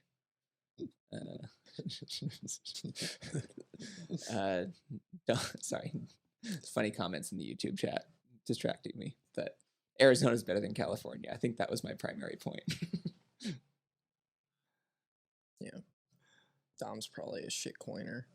That's why his wife would be into Keith. Dom Mancini. It's an honor. I saw it this weekend. I was reading Technological Slavery by Ted Kaczynski. So I realized once I got here today that I had the costume already for the famous sketch of Ted Kaczynski. And decided to do that for today. But that book is fantastic, by the way. It's really good. If nothing else, read Industrial Society and its Foundations, which is kind of his manifesto core. It's 70 pages, I want to say, something like that. So if nothing else, read that. It's fucking tremendous. Yeah, it was pretty wild. I forgot why I read that. But it blew my mind. It's kind of on level with the sovereign individual as far as it being very prophetic. Yeah. Well, and that's something else I tweeted about this week is that's something that I've just always really, really enjoyed is reading people who make very radical but testable predictions about the future that are proven correct. Because to me, that's the signal and everyone else is noise. Jesus Christ. Dom, you're funny. But that's just that. So the two probably biggest people, somebody like Ted Kaczynski or Malcolm X or something like that. It's like reading. I think it's incredibly valuable to read these people and understand their perspectives and to read them not as some point by point detail of I agree with this I don't agree with this, he got this right, that right, this wrong, that wrong, but just reading, understanding their entire perspective as much as you possibly can, and then, incorporating that in whatever way you want to. But, yeah, somebody I think it was 95, I want to say that Industrial Society was originally released. And just from 95 to today, reading about the stuff that he called, as the internet was barely getting started. I mean, now, anybody with, a double-digit IQ can identify problems with the internet and social media and blah, blah, blah, blah. But for him to identify a lot of that stuff and knowing that he had probably originally written it down, back in the 80s, whatever, and that he made this move when he was 25 So it would have been 67, I think. I believe he's born in 42. So 1967, I believe it's late 60s for sure. He quits his university job and goes and lives off in fucking buttfuck nowhere, Montana. And so he clearly had, at least, especially at that point, even back in the 60s, had a very, very well thought out, thesis on the implications of all of this. Yeah. Yeah. And it kind of goes to show, like, the corporate press and the cathedral is so good at crafting a narrative and framing somebody some way. And from what we know of Ted Kaczynski, he was a bad guy. It's a really terrible thing to go and like mail bombs to people. But there's a lot, that is pretty questionable about, that story. Is like he probably was not doing it alone. He very well could have been in bed with the feds. He was actively experimented on with MK Ultra.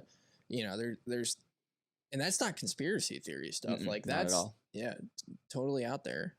If you go and you read into it, but No, I'm a personal responsibility maximalist in general. Like I don't think he can say, oh, it wasn't my fault, it was the CIA's fault. That's not at all, I think, what the point is. But the point is like understanding what creates somebody like this, and then like reading through his life. Like there's I'll find the article and tweet it out, but there's a really good article in The Atlantic, back before they turned into just absolute raging blue-haired communists.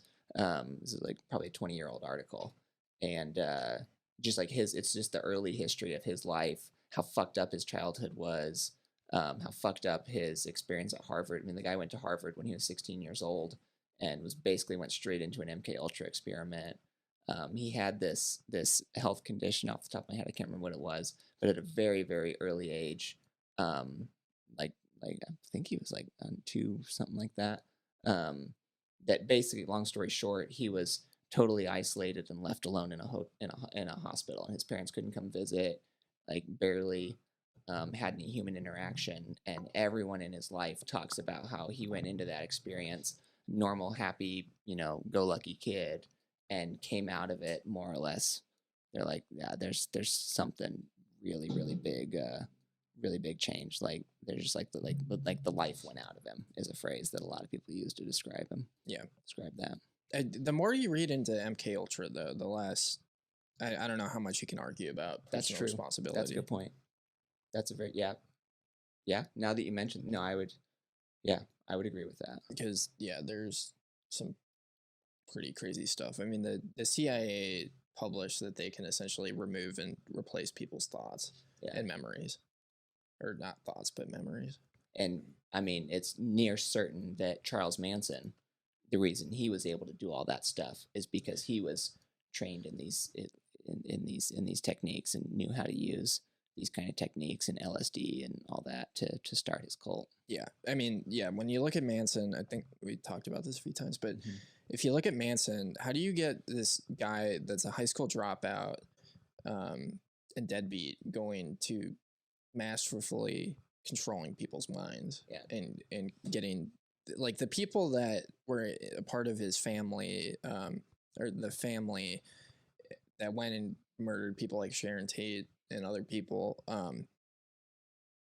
were normal people, for the most part. They grew up in like normal middle class families, and they go on to do these awful things. And it's like, there's no way in hell that this guy didn't have some sort of professional training. And I think one application of all that stuff, to us, everybody listening, whoever, is just to be very, learn, explore, research, all that kind of stuff. I'm into conspiracies. I don't, I'm just not much. I try to avoid. Stop fucking lying! But like go, I don't just be very careful about what the influences are, and like make sure I don't know, like there's just I'm not personally religious, but I definitely think there's a lot of really, really dark shit going on out there, and it gets used by these parasite elites. It get used by the establishment, like all this kind of stuff, to do a lot of horrible stuff. So it's like just be very, very conscious of what is influencing you. Like don't somebody tries to like, oh, I got this fucking black magic ritual. I'm like, go fuck yourself. Get that shit away from me. Don't ever talk to me again. Yeah, there's that stuff. I ran into that stuff in Tucson, and freaks me out, and I try and avoid it. My girlfriend sages the house. Yeah. In Palo Santo to cleanse it because we got a lot of that weird witchcraft nonsense. But yeah, I mean, there's like this idealized world, and this is something I talk about is like we have to be careful about the content we consume, and it's a big reason why I don't watch or engage with a lot of Bitcoin podcasts like Dennis Porter or Peter McCormick or whoever. One, they're just not that interesting to me, but like Tim Pool and Rogan to a certain degree are not really in line with my beliefs, and they promote stupid things like Rogan's kind of checked out and has watched. He's got this huge viewer base that he could have been having these types of conversations like a very, very long time ago and had some major influence, and he hasn't. And then Tim Pool's out there talking about how you need to go and like primary politicians, and that's like somehow going to be the solution. And that's just like complete and utter bullshit. We're not going to get anywhere by engaging in the political structure. And so, I choose not to, give my time and energy to those podcasts or, whatever, as much as I can, because it's dumb. Mm-hmm. That's something I think people really underestimate is like, the market for these things. It's like you give your time and energy to things that like, that's why I'm on Bitcoin Kindergarten every week. And that's why I watch, this guy that we're having on next week, Shane, Liberty Under Attack. I mean, there's so many good things out there, good content out there that you can consume and support that's actually aligned with your beliefs. Because I feel like I go and watch Tim Pool and I'm getting cucked. Yeah, essentially. Well, he's just it's that he's I mean, Rogan's a lot better, but Rogan does some of the same stuff. Yeah. Where I mean, just recently there was I don't remember which, I saw a clip on Twitter of Rogan, and they're talking about it was back when Elon Musk first went on, and Elon Musk is talking about how basically they're gaming the numbers. And Joe Rogan is like, really? Do you think they would do that? And it's like, that has to be fake. It has to be fake. It's like Joe Rogan was, he was in onto the moon landing being fake back in the 90s. And I mean, he's been like, he likes to, like, Alex Jones points this out a lot. It's like Joe Rogan really, really likes to like now put, like really downplay how like knowledgeable and into conspiracies he is and like all this kind of stuff. And into you go watch like his Alex Jones's Eddie Bravo interviews, like they'll be talking about Alex Jones will go off or Eddie Bravo will go off, and then Joe Rogan will say, well, isn't it actually blah blah, and it's like have a really, really detailed, nuanced take on something that they're talking about. And so it's like when I see him like, oh, do you really think they would game the COVID numbers? It's like, go fuck, they are. Come on, like, why are you? I don't know if he's trying to make himself more, like, less of, I don't know, like more applicable. I don't know, appealing to the mainstream. I don't know what exactly the goal is, but it's like that to me. Like that has to be fake. There's no way that's real. Yeah, and that kind of goes to, this idea of the remnant. Like this is Peter McCormick's whole idea is he pretends to be the stupidest person in Bitcoin. Yeah, and pretends. Well, yeah. I mean, some of his tweets recently. He's definitely not the stupidest person in Bitcoin. There's some pretty stupid people. But yeah, that's kind of like his model of. But yeah, I mean, it's just. I think the gravity of the situation is pretty fucking serious. Yeah. Like we're watching awful things happen to people around the world. You could argue that we've watched genocide happen. Yeah. Over the past year. Oh, I think there's a genocide happening right now. 100%. Absolutely. And it's scary as fuck when it comes to the kids. It's fucking terrifying. Yeah. And I've been spreading the truth, man. You have to. Mm-hmm. And anybody promoting this shit is bullshit. Yeah. And you can look at the vax stuff, but you can also look at like the lockdowns and what that's accomplished. Mm-hmm. Because people might be a little bit more on the fence about the vax, which, well, their opinions will probably change in 6 months, but they'll definitely change in 3 years. Yeah. when they can't have kids. But Or they're not yeah, alive. or they're not alive. But I mean, you just look at like the impact of the lockdowns, of what that's had on people, the amount of people that have died, you know, in the U.S. But then you go into developing countries where the infrastructure isn't as developed, and it's a billion times worse. Yeah. Absolutely. Oh, mass formation dread. Great. Nice. I like Dread, it. how you doing? Oh yeah. Speaking of which, the fact checkers have come in, guys, and mass formation psychosis is not a thing. Yeah. So Just by the Reuters, which has absolutely no affiliation to Pfizer, established that it's fake. So you guys need to quit spreading lies. Yep. We're more affiliated with Pfizer on this show than they are. Dread posted a video today of this chick getting chased by a bear who had no idea. I had to correct just a little bit. The bear wasn't chasing her; it was running away from Ben the Carman, who was trying to fuck the bear. So it's if you watch go to Dread's Twitter. It looks like the bear is chasing the snowboarding lady, but actually, if you could zoom out and look a little bit more, you would see Ben the Carman chasing the bear. Going to fuck it. Gosh, I need to go snowboarding. I can't believe I haven't done that yet. I need to do My that. favorite is everybody ripping on Minnesota Bear now. Yeah. Every time he posts anything, gay bear, gay bear, gay bear, gay bear. Shut up, bear fag.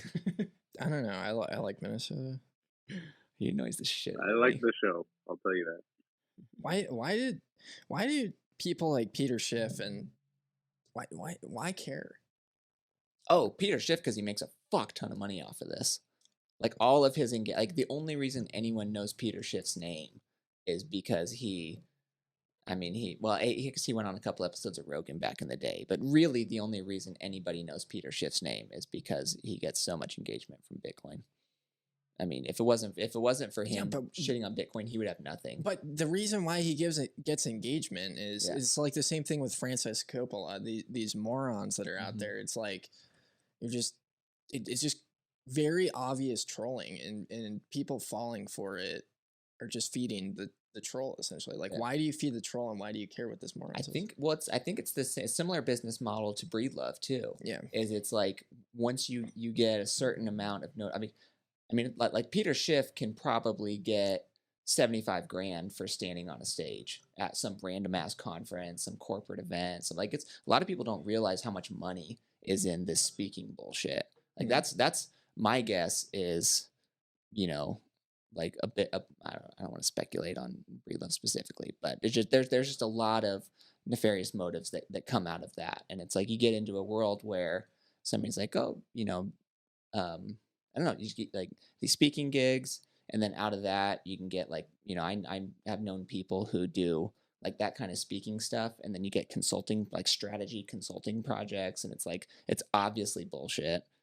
Nothing really comes of it. You're like, oh, I'm working on strategy for XYZ company to launch this product and blah blah, and they're just paying you a lot of money to know you.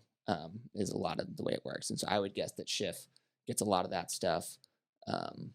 I would guess Breedlove's income from speaking and consulting to companies that he doesn't necessarily want people to know about is probably pretty high, on top of getting fucking wrecked in trading. But what I'm saying here is like, yeah, you can call out the scammers, and that's important. But why is everybody so emotionally invested in this? Oh, in Peter Schiff or whoever. Yeah, no, I don't know. I mute him. I don't interact with him at all. Yeah, I think people. Yeah, it's like a dopamine hit. They like the drama. I guess. Yeah, I'm a troll. I troll a lot on the internet, and I'd like to think that I'm okay at it. I don't know. Does anybody on Spaces have any idea why people give Peter Schiff the time of day? Why you guys get butthurt about Peter Schiff? Probably not anybody here, but speculation.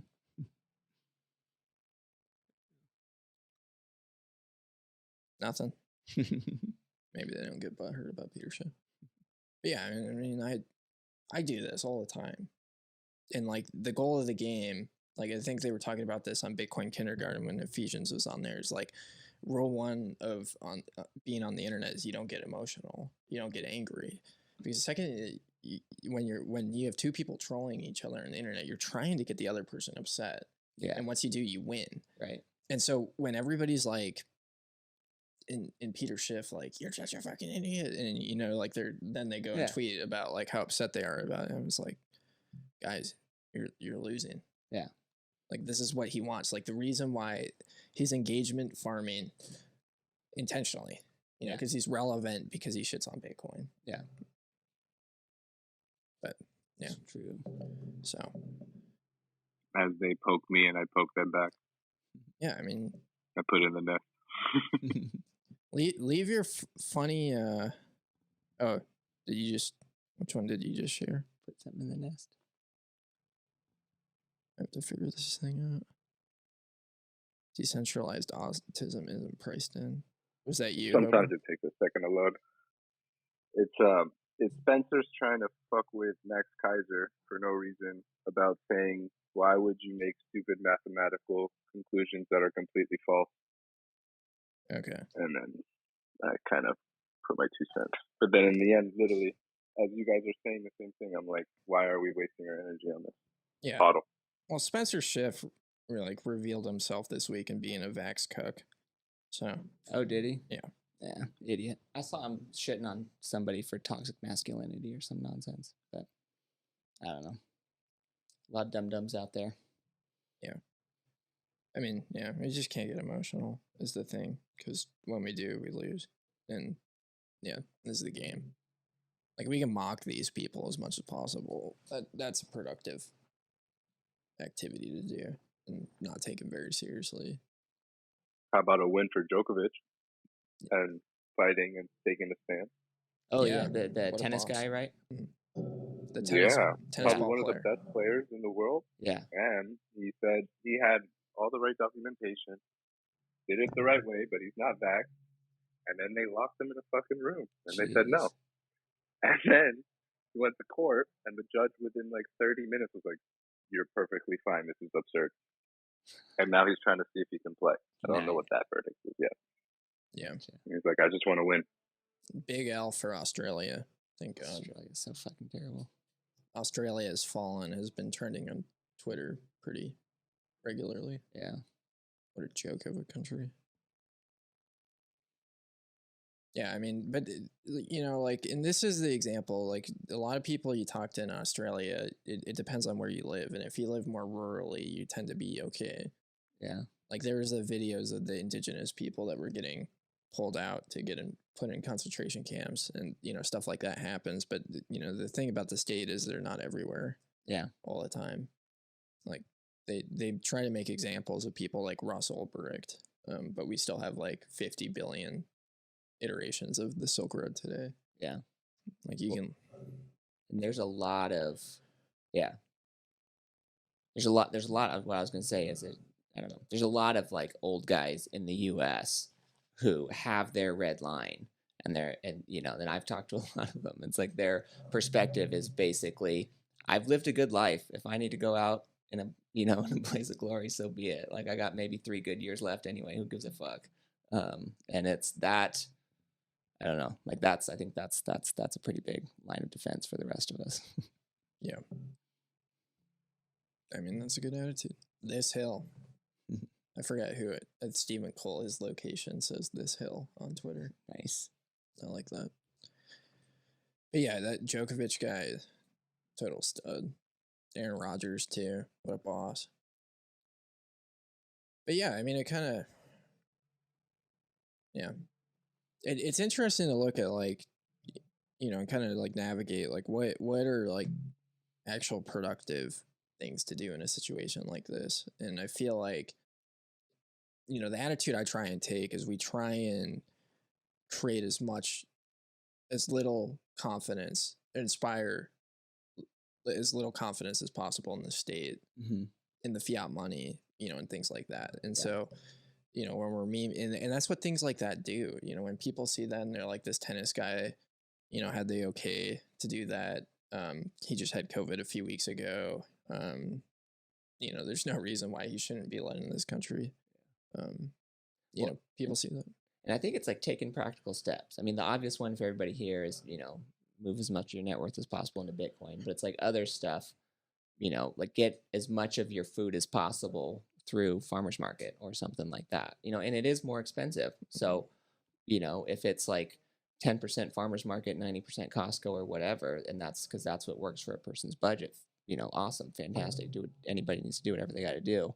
But like figuring out, I don't know, being very conscious with what we do with our money. Like you know, personally, like for me, the farmers market's a big thing. Like I go at least once a week, usually twice a week, usually go on Fridays and Sundays, and you know, I'll go. You know, I've gone, I think 6 or 7 weeks without going to an actual grocery store before, just because I can get everything that I want to get from the farmers market, and just like if they don't have it, then I try to, you know, work around it.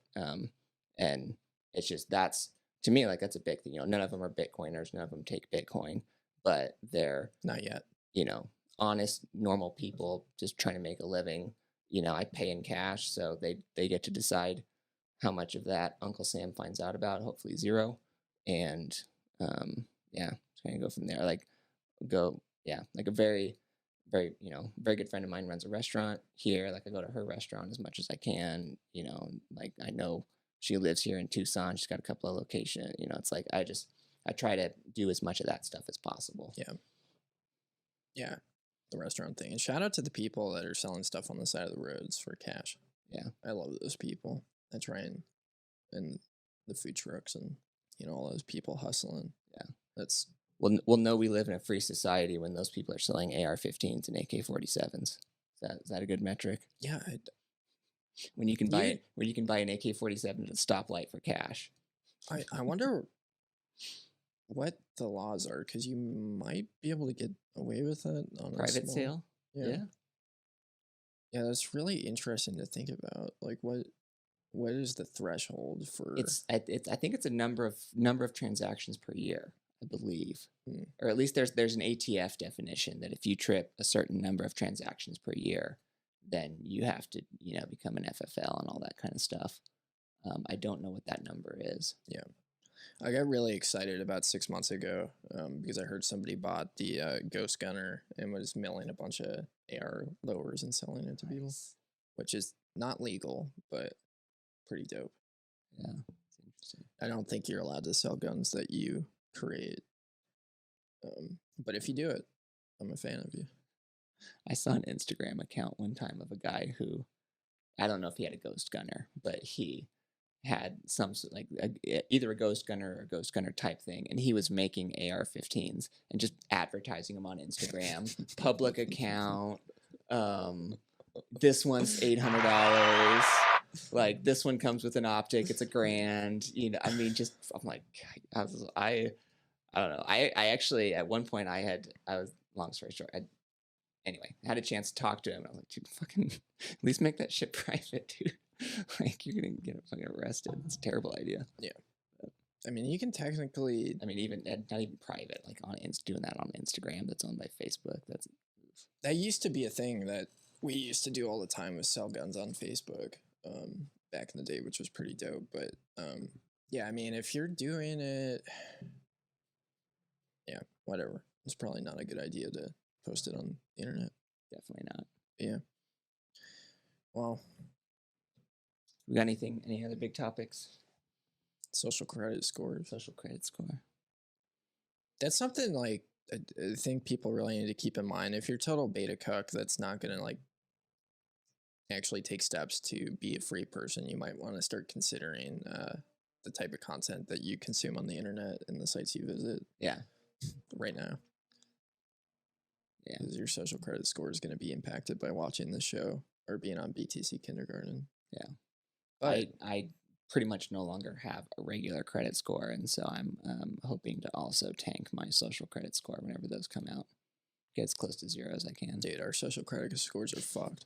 So fucked. It's gonna be great. I mean, I feel like it's gonna be things like if you watch BitChute too much, you won't be able to go on an airplane. Well, 93% of his media would fall under conspiracy. It appears 90+% of his diet is red meat, which we all ruins the earth. Yeah, I got a bunch of red flags as far as those people are concerned. 50 social credits for jaywalking. Exactly, Zorn. Yeah, Chinese style.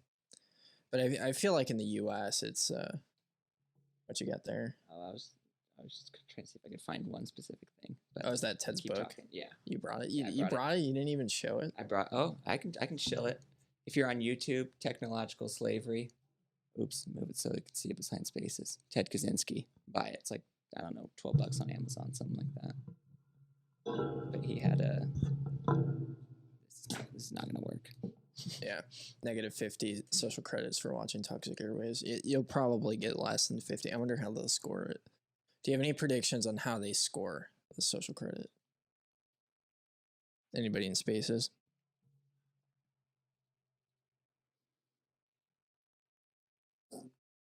No. Okay. So my prediction. Oh, go ahead. Hey, Tucson, I saw something. I don't know if it was actually related to the social credit score, but it was in regards to, I think, like COVID vaccination status, and they had all kinds of different categories with like health and like I forget what it was, like social media, but one of them was like proximity to like fertilizer, guns, like criminal charges. So they'll have a whole bunch of metrics to figure you out, and then like add your Amazon data, your Facebook data, all that shit. I don't know. So they'll have a lot of data and a lot of categories to try to figure out whether you're a criminal or not. Yeah, which is hilarious because if you live in a bad neighborhood, then you're instantly nuked. Proving, therefore, social credit scores are racist. I think I found it. Yeah, they're gonna. That's the type of stuff that, and they already have those scores. They just haven't released them to the public. Zorn just said he gave us 50 social credits. Thank you, Zorn. How did you give us 50 social credits? But yeah, I mean, this is like, 50 sats, I see. Yeah, I mean, this is how we escape the Matrix, because like, we're in the power position, you know, they're gonna ram through all these things, and there's gonna be more like, this is bullish for us, you know, because like, you look at the past year, I've been connected with so many cool people that are red pilled and like really on it. And the reason why we were brought together is because all the bullshit going on around us. We're like, shit, we have to get out of like, you know, our little cuck circles of friends and like start hanging amongst us, because things are getting amongst each other, because things are getting pretty serious right now. And that's just ultimately what happens. Like, you know, as the state gets more and more insane and just like loses the ability to hide its true nature from people and like have them, you know, totally bought into this belief of like a Reagan type America, where they, you know, present it as like, you know, we're the saviors of democracy around the world, and you know, whatever, we're the light on the hill or whatever, you know, they used to say. As that gets shattered, you know, the people that are just going to come and see this. And this is like why, you know, personally, I think this show is important, you know, because I want to find those people as much as possible and create as much content so that, you know, instead of getting sucked into the Daily Wire, you know, or whatever Ben Shapiro's thing is. All right, I found what I was looking for from Mr. Kaczynski. So he basically, TLDR has this idea that there's, he uses the term leftist. You could substitute statist, blue-pilled, whatever. Like, they're all more or less synonymous. He has this idea that there's two primary causes of it. Number one is a feeling of inferiority, and number two is over-socialization. And so he's just got, I don't know. For me, that's very helpful, and there's a lot more detail in the book, but it's a very helpful framework to look at all this stuff through and to kind of understand the people that are still taking COVID serious, all that nonsense. But there's one quote where he says, in other words, so it being over-socialization. So he's talking about over-socialization specifically. But he says, it can express itself only in superficial matters. In all essential respects, most leftists of the over-socialized type want to make, and here he's talking about like racial issues. And he says, want to make the black man conform to white middle-class ideals. And blah, blah, blah. He's talking about the issues that they have. he says the system couldn't care less what kind of music a man listens to, what kind of clothes he wears, what religion he believes in, as long as he studies in school, holds a respectable job, climbs the status ladder, is a responsible parent, is nonviolent, and so forth. In effect, however he may deny it, the over-socialized leftist wants to integrate the black man into his system and make him adopt his values. And it's, and again, there he's like narrowly focused on racial issues, but it's like basically the idea is it's like these people, like they, there's one of the reasons I think that like postmodernism and all this stuff, relativism, all that stuff's taken off is because it's no threat whatsoever to the existing power structures and all these, like everything that they're trying to do. They don't give a fuck what your religion is. As much as possible, they want you to fight about religion. Like they don't care what kind of music you listen to. They want you to fight about religion, like or fight about music. They want to fight about all this stuff that doesn't matter at all whatsoever. And it's so that you don't actually do, engage in things that are actually destructive, like opting out, like, being a part of these parallel systems. And there was one other one. If I can find it. Yeah. What a dude. But I'm glad you read that too. You just described everyone in Canada. That's what Zorn said. Yeah. Poor Canada. Oh, and then so another super helpful framework he has on there is like this idea of a power process, and that people gain autonomy. And he has a very interesting definition of freedom, like in the sense of basically like ties it really closely to autonomy, and to to being as what we would call sovereign. I don't know if he uses the word sovereign, but it certainly aligns with I think how a lot of Bitcoiners use the word sovereign.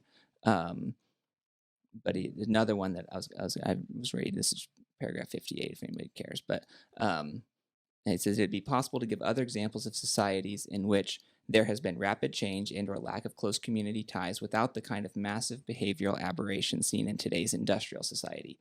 We contend that the most important, this is probably Ted Kaczynski writing it, he probably had people writing it with him also, but he said, we contend the most important cause of social and psychological problems in modern society is the fact that people have insufficient opportunity to go through the power process in a normal way. We don't mean to say modern society is the only one in which the power process has been disrupted, but he says probably most, if not all, civilized societies have interfered with the power process to a greater or lesser extent.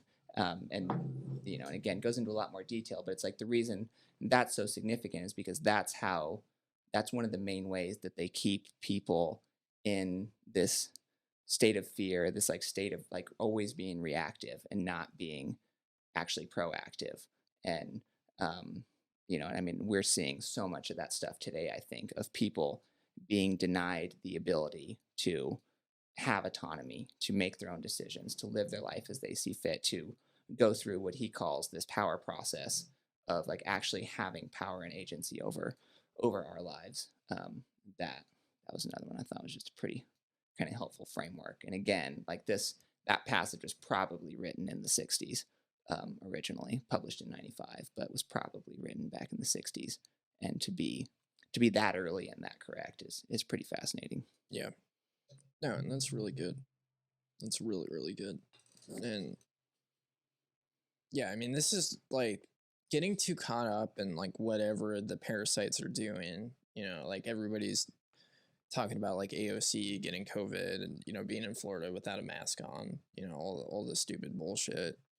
And I think they do that on purpose, to instill that feeling of powerlessness. They're like, we're the elites, and so we get to do whatever we want, and you plebs are the ones that have to wear the fucking masks, and you plebs are the ones that have to get the vax, and you plebs are the ones that have to like watch as your kids get abused in the schools when we send our kids to rich private schools that don't deal with this like Newsom did. And the counter is just eliminate them. Like you have no power here. Make them irrelevant. Yeah. And be powerful. And this is like why I think the stuff that Texas Slim is doing, she, stuff like that is like, it's like, okay, you have the Bitcoin, you're running a node, you're using it privately, you're stacking non-KYC stats, and now you build a life, and you do all these things. Like this is the base. You grow your own food. You start to do cool things. You start producing things. The 3D gun community is super cool. Yeah. You know, that's the next step. Yeah. Um, And I think all of that would fall under, yeah, definitely what he's talking about in there, and just that idea of being empowered to make very big dramatic decisions about your life. Like, they say don't have kids because something climate change. Hey, go fuck yourself. I'm gonna have 12. They say if you want to work, then you have to put the Bill Gates poison in your body. It's like, hey, go fuck yourself. You don't have control over my income. Like there's nothing you can do to affect my income. So no, I don't have to listen to you. It's just like all the way down the board. Like, oh well, if you want your kids to go to school, they're going to be taught this, this, and this. And it's like, yeah, well, how about I homeschool and you just don't matter anymore? And there's so many ways that I think we can and must go through that. And again, based on whatever you value. If you don't want kids, then that one doesn't apply. Who cares? Totally fine. But just like any whatever it is that you care about and value, there are a lot of ways to take back sovereignty over that and to give yourself that power over your own life and make Klaus Schwab and the rest of his demons slightly less relevant. And this is like, kind of going off of it. There's something, Laser Huddle gets a lot of shit, but one of probably the most powerful thing he talked about was creating this network of vetted individuals in your life. And I look at I was thinking that they were going to have another round of lockdowns, potentially nationwide, statewide, and it would impact our ability to have Bitcoin meetups and not wear masks. And one of the cool things is the meetup that we had run in Sierra Vista, we had one meetup with publicly, and the rest was at the guy's house, and they can't stop that. There's all these things that they can't stop, and it's opting, there's no reason why these people should have power over our mental health.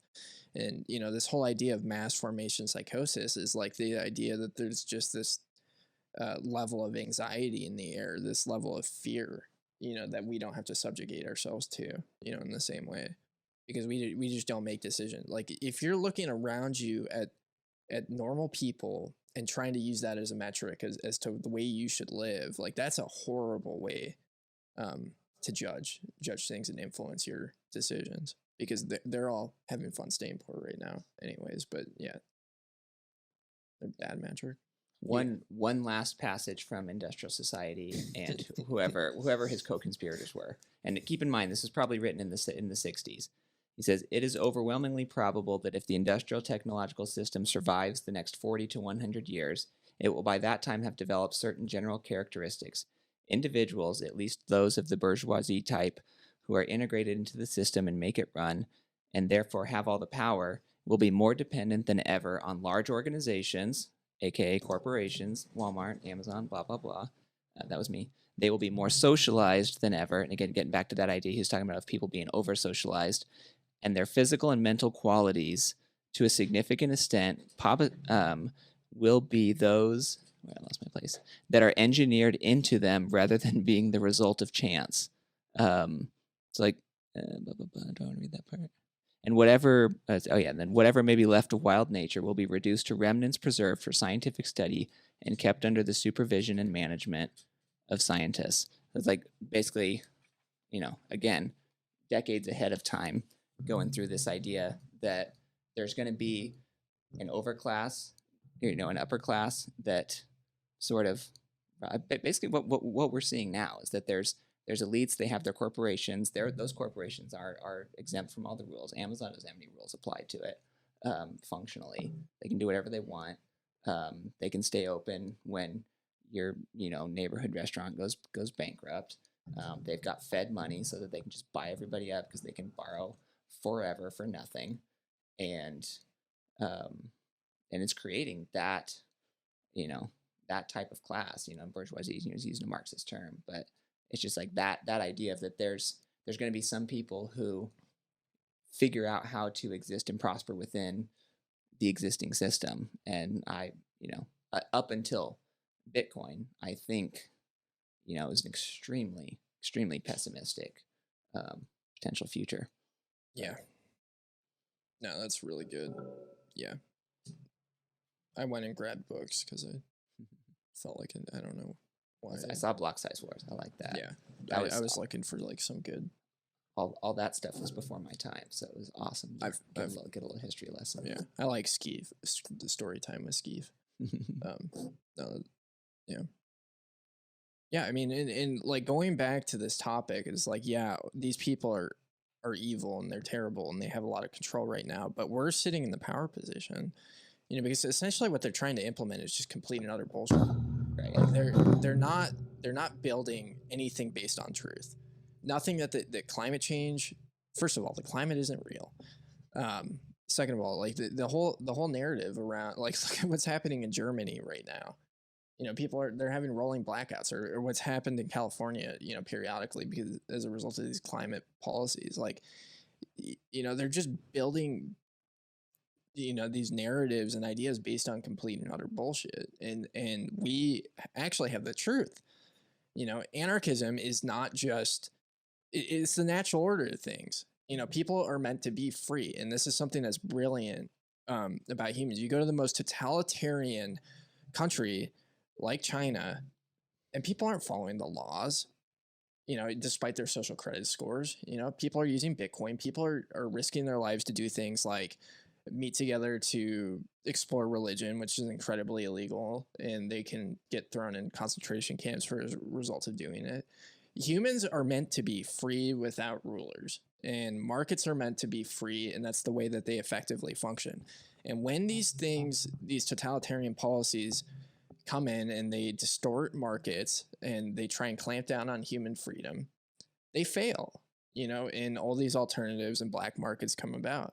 And it's something to be incredibly excited about because we actually have depth and weight behind us, and they just have vaporware, and it's like this whole idea of like, Bitcoin competing with Ethereum, one is actually legitimate and the other is just a marketing gimmick that to get all the lemmings involved with.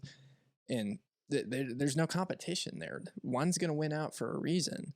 And so it's a time to be like incredibly bullish, and they try to make us incredibly demoralized because we have the ability to critically think and we see the things that they do, and it's incredibly discouraging, but fuck them. Because they don't matter.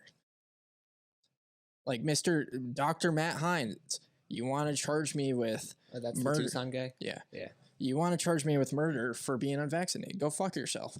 I don't care. Yeah. And they I don't care. And they are irrelevant. That's what's beautiful. It's awesome. Yeah. And that's just the like, we should celebrate that we have maniacs that are that stupid and bad with messaging. We should be concerned if they're very, very effective at messaging. It's amazing having Joe Biden in office. Absolutely amazing. Yeah. We should all cheer that Joe Biden is the president because he can't even finish a fucking sentence and he shits himself in front of the Pope. Like, that's the person that we want president, hands down, so that people can see the charade. It's also part of the humiliation ritual. It doesn't work as well if it's not insane. Yeah. That's a good point.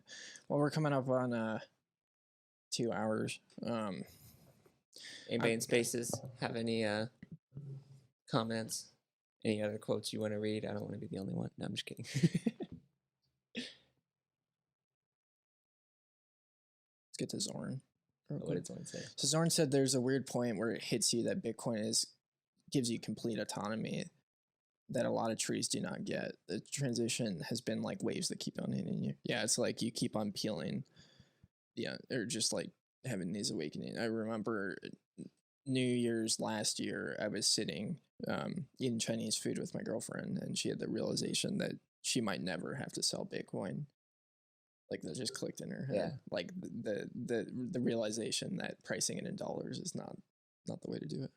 Yeah. Real quick, Zorn said trees. So if people listening, so that's, I don't know, I can't remember where exactly that originated, but it's just basically this idea that it's kind of, I don't know, it's a meme we've talked about here on Monday nights here and there, but it's like this idea that these blue-pilled people, these people that, everybody knows who they are, it's 80% of the population, like the appropriate way to, to interact with them is to just treat them like trees.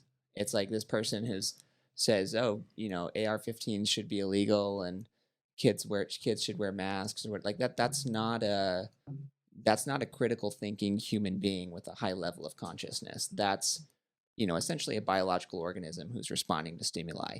And it's just kind of, that's an idea we've kicked around here on this show, is just basically the idea that the appropriate way to interact with those people is to treat them like trees. They're just kind of in the background. They're there. They're not positive or negative, and they are completely and utterly irrelevant to anything that we are trying to do. And it's like this idea that, nobody would ever say, oh, well, Bitcoin can't succeed because there's a bunch of trees growing over there. It just makes no sense. And it's like, I think it's equally nonsensical to say, not that Bitcoin won't succeed, but it's like, oh, we're going to have all these problems because of the massive. Like, they're not going to get it. They don't, we need mass adoption. They don't understand it. We need them to be sovereign. I go, no, most of them never will. It is what it is. Like, essentially none of them will ever control the UTXO. That's not positive or negative. It just kind of is what it is. It's an observation. And it's a very, very small percent of any population will ever be sovereign. I think that's undeniable for anybody that spends a little time looking at history. And anyway, yeah, just that's the idea. That's what Zorn meant by trees.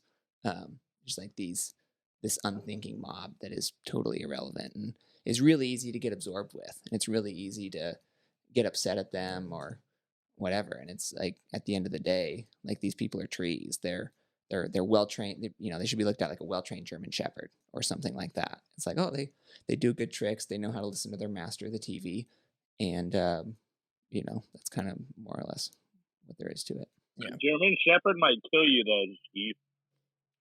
Yeah. Okay. Well, yeah. I guess a well-trained German Shepherd will actually kill you. I guess in my original tweet on the topic, I said corgi, so maybe that's a better one.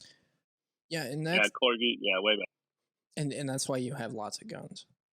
Yeah. Because at the end of the day, like, sure, there are people that want to put you on the train cars, but yeah, I don't know. What do you think about that, Optimus? Like that kind of idea in general? I honestly, ever since you told me about it, I really like it. I haven't fully like integrated it into my being yet, but I definitely like that framework. Like, I haven't told you guys, but I was at the grocery store the other day, and you guys know I'm in Commieland over here, so they're enforcing masks again, and I'm just like, I'm not even really wearing a mask. I'm trying to avoid it, and I'm in line talking to my friend, and this guy, it's like some old bald dude, like old bald little short blob. Like, he backed up and I moved forward and I ran into him, right? And we're supposed to be 6 feet distance and wearing masks and all that dumb shit. And he looked back at me and he's like, "Bro, step back, put your mask on right." And I didn't even acknowledge him. I was just like, oh, whatever, bro. Like, didn't even like focus as if he was even there or something, and he just like quickly turned around and didn't say a goddamn thing. But like, I like the idea of like, you kind of have to treat these people like children, I guess. But I don't want to say that because then we come off as condescending.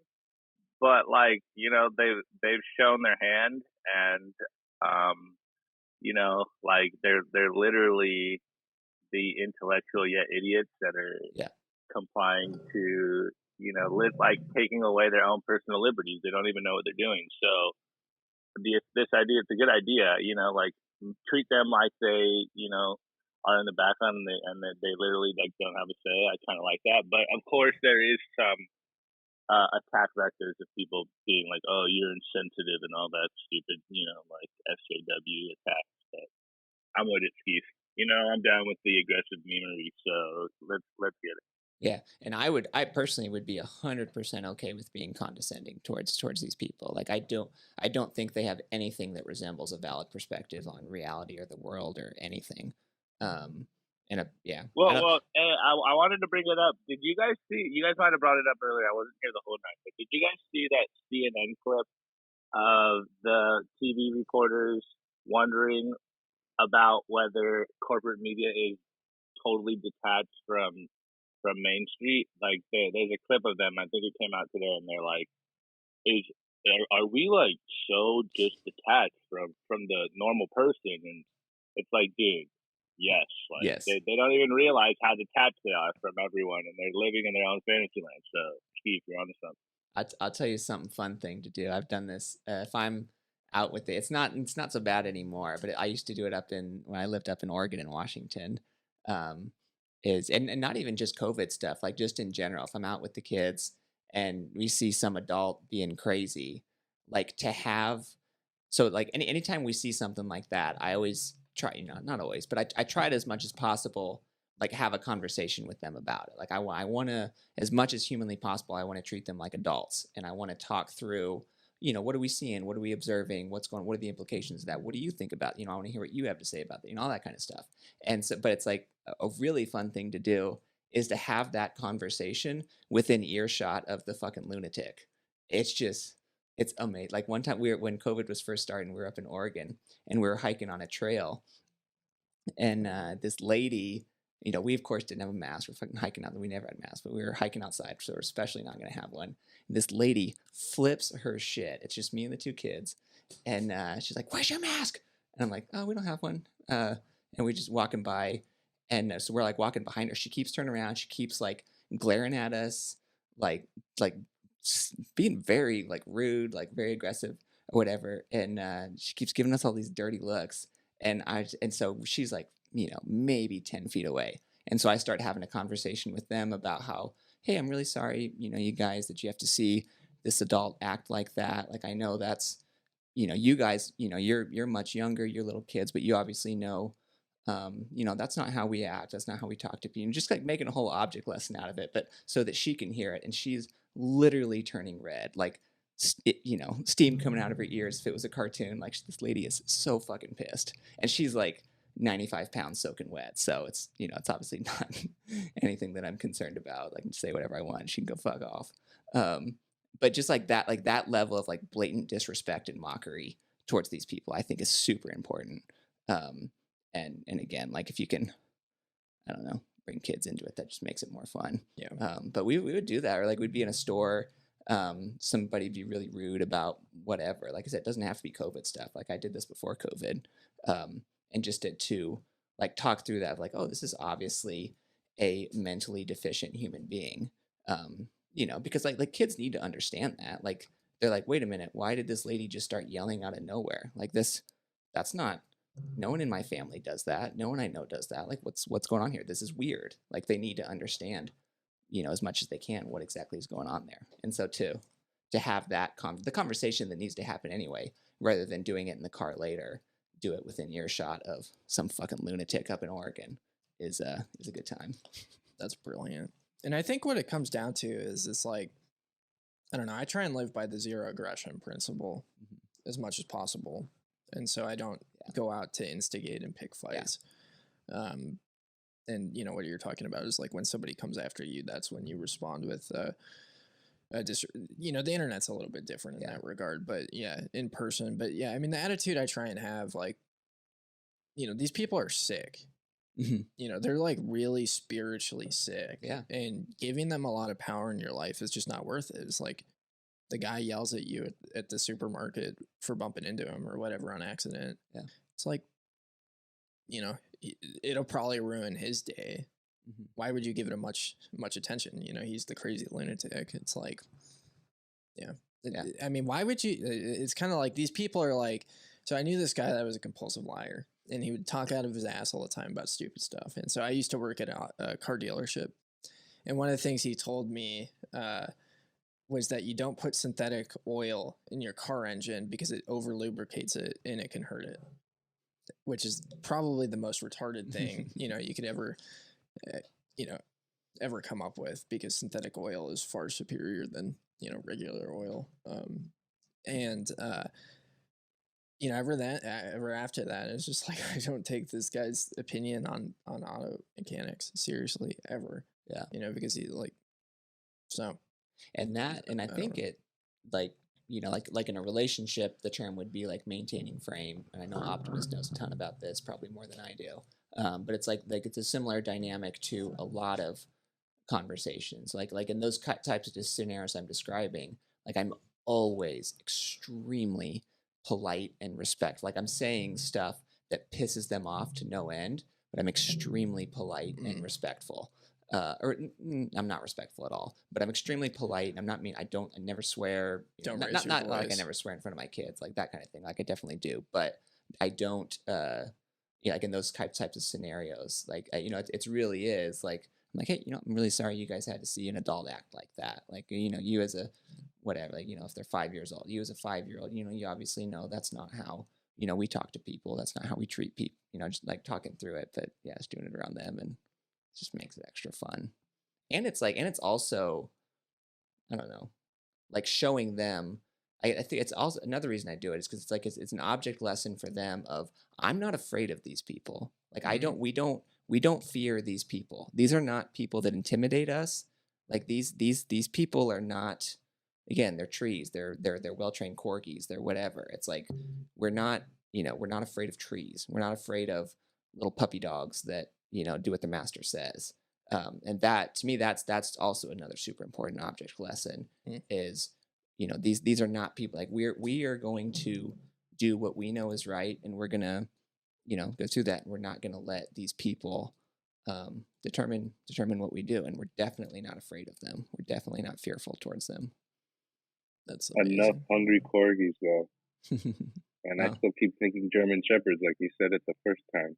Yeah. Honestly, they're foot soldiers, and it can be a problem. They can rat you out. They can be sneaky. Well, Never get off your toes, though. Yeah, and if somebody attacks you, absolutely respond with violence. Like that's one of the things I love about being here in Arizona. I love all your takes. It just makes me think the world needs more dads, more good dads.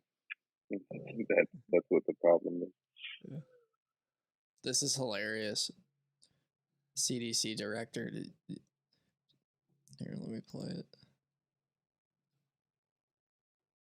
But what were you saying about Arizona? Oh, just that's like Arizona's self-defense law. Like that's just what I love so much about Arizona. Is it's like in Arizona, like I was talking to somebody about this recently.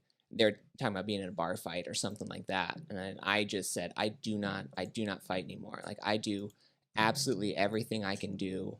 I would do absolutely I could possibly do to get out of a fight. Like I'm walking, you call me a pussy, I'm walking away. Like I'm not trying to get my head into a curb. Like if somebody wants to fight, like I'm not throwing punches. I'm shooting, and it's like, and that's Arizona is a great place for that because it's like very there's very well defined like how you establish like I perceive you as a threat. If you do this, I will respond with deadly force. And it's like you establish that, and then it's like there's a lot of I don't know, like Arizona just has a lot of protections for stuff like that, which is very nice. And so it's like we can go through our lives again avoiding conflict. That the best way to win a fight is to not be in one, all that kind of stuff.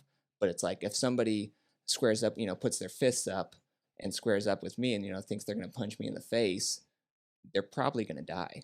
And it's just and I don't want I don't say that lightly at all, but it's like so I get not like never respond with force, like never protect yourself, like obviously protect yourself, use self-defense, things like that, but as much as possible just realize that these are severely mentally deficient human beings that more need to be left alone just as much as possible. Like just in the same way that if a German Shepherd with a bunch of foam around its mouth was growling at you and then went to try and bite your kid's leg, like that German Shepherd's not going to make it. And it just kind of is what it is.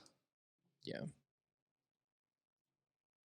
Luke Radowski just posted that 75% of people that died of the Wuhan flu had comorbidities. And 25% had 3. From my days in martial arts, if you have to fight, it's best not to fight. But if you fight, it's best not to lose. Yeah. Sensei. Yeah. I love that. Do you guys really think the CDC is going to give us the information about the COVID, the actual results of like had or like died from? No. I think anonymous hacking in and releasing the data is the only way we would get access. We still don't know They haven't released the Kennedy files, so. I think Trump pushed that back too. Yeah, Trump sucks. Anybody that thinks that Trump is like somehow better than Biden, they're fucking Trump tried to push interest rates to negative. And so for everybody out there calling it Biden inflation and whatever, Trump was would have he would have printed just as much money, if not more. This guy was a fucking maniac, lunatic that wanted to, his administration tried to assassinate Assange in He's super close to the printer. Yeah, and he was on it. Like, we don't know that Biden was on Epstein's plane, but we do know Trump was. Yeah. Well, and it's like these vaccines were manufactured years ago. Yeah. And so it's like, when he's talking about, oh, we're gonna have this warp speed project, like he knows there's already warehouses full of this shit. Yeah. Like these vaccines were sitting on shelves already.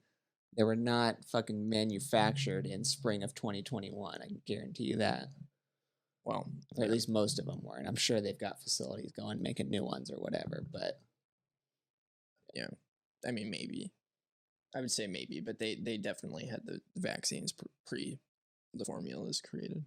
It was all planned out. But yeah. Anyways, we're at 2.5 hours. Start wrapping up. Meetup tomorrow in Gilbert. First Gilbert meetup. I should be able to make that one. I think I can get up there for that. Yeah. Stoked to hang out up there with those guys. Love George McHale. We got one coming up on the 22nd in Tucson. I'm doing a home mining presentation at Arizona Beer House. Some angry leftist from Tucson tweeted at me saying that coronavirus is going to be there, so we'll get to hang out with coronavirus. Were they serious, or was that a joke? I think that was real. Is it real? Yeah, Oh, nice. I that was right after I was trolling them in tweets, telling them that the leftist MAGA has. Yeah. Well, I've only gotten OG COVID, so maybe I can get the new one. Yeah, but trying to think. We got something. Santos is going to be presenting Lightning for everybody in Phoenix sometime soon. Yeah, Santos from Zebedee. Yeah. Stoked about Zebedee. Zebedee does their Lightning stuff for the show. It's pretty cool. If you send me a Lightning invoice, you get to see my funny profile picture with Zebedee. Trying to think. Anything else coming up that's interesting? Is it still Blake Masters early February? No, he had to cancel. Oh, he did? Okay. He's too busy shilling his NFTs and hanging out with Trump. It's all good. I tweeted at him. He posted that Trump was coming down to visit him, and I was like, ask him how Epstein's plane was. That's awesome. I mean, it's like, he was on Epstein's plane that came out of the Ghislaine trial. Yeah. Watch out for the Kung flu. Yeah. Stay healthy. Do all the things that they told you not to do. Vitamin C and whatever. Order some ivermectin from India so you have it squared away if you need it. Or go down to Mexico. We're really close to Mexico. That's true. Apparently, it's pretty expensive in Mexico. Is it? Well, as long as it's accessible. Yeah. That's the main thing. You can get it, but apparently the price has gone up. Another real quick fun fact on that. I talked to somebody recently who so obviously CVS, they won't fill an ivermectin, prescription. But this guy was telling me a lot of local compounding pharmacies will. And so if you can get a doctor or if you can get your hands on an ivermectin script, whatever they're called, prescription, it's worth trying a local, what they call compounding pharmacy, which are typically small businesses. They're not typically chains. And a lot of those apparently, their perspective is, fuck, you got a prescription, you want to pay me money to fill it, who gives a fuck? Is what this guy was telling me. He told me about a few specific ones in Tucson. So if you're in Arizona, DM me. I can get you the names of the ones that he told. Well, if you're not a Fed. Yeah, the Feds probably know.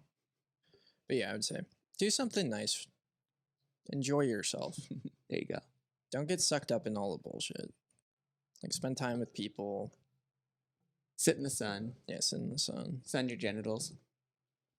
If you live in a cold climate, create like a greenhouse or something and heat it with Bitcoin miners. Get an S19 and sit in front of it. It'll be warm real quick. Dude, even an S9, they get hot. If you vented in a small room. Yeah. I was doing that earlier in the small room. It got really hot in there. It was dude, that thing was pushing out 16.5 terahash. It's fucking awesome. I mean, which is like what? That's probably 25% over what it's supposed to be. 25, yeah, 30%. It's rated for 13.5. Yeah. You can get them higher. Yeah. Oh, I gotta say this real quick. So I heard a hilarious hack that you can do with the S9s. That's just really stupid and not productive whatsoever. But you can do a power supply on each hash board and push it up. Like you just get 3 power supplies and put one to each hash board and push it up to like 25 terahash. Not. I mean, because here's a thing. You know, you're wanting to run it as efficient as possible. So there's a point where like, sure, you can push these overclock these miners to like insane rates, but it's just not efficient. You're using more electricity than it's worth doing at that point. Yeah. So one super quick story. So I know somebody who runs an S3, and it's because long story short, has an arrangement where he has 7 to 8 hours a day of free power, the TLDR. And so that was like, he got an S3, you know, obviously, I mean, I'm sure it was free. And I'm like, what the fuck are you running this? And then he explains to me how he got free power 7 hours a day, like, you know, whatever. I don't know what they are. 1 terahash, 500 gigahash, who knows? But he's like, it's better than nothing. And I got free power for 8 hours a day. I'm like, all right, that makes sense.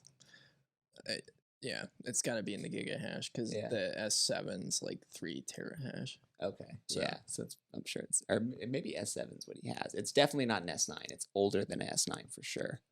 I got to see an S3 and an S1 last week, and it was pretty cool. I sent pictures. Yeah. Anyways, thanks for everybody joining Spaces and chat. Zorn, AK, Surfer Jim earlier. Dom. Yeah. Good luck. Good luck with all that stuff with your wife. I know his wife. His wife's awesome. Okay. Good deal.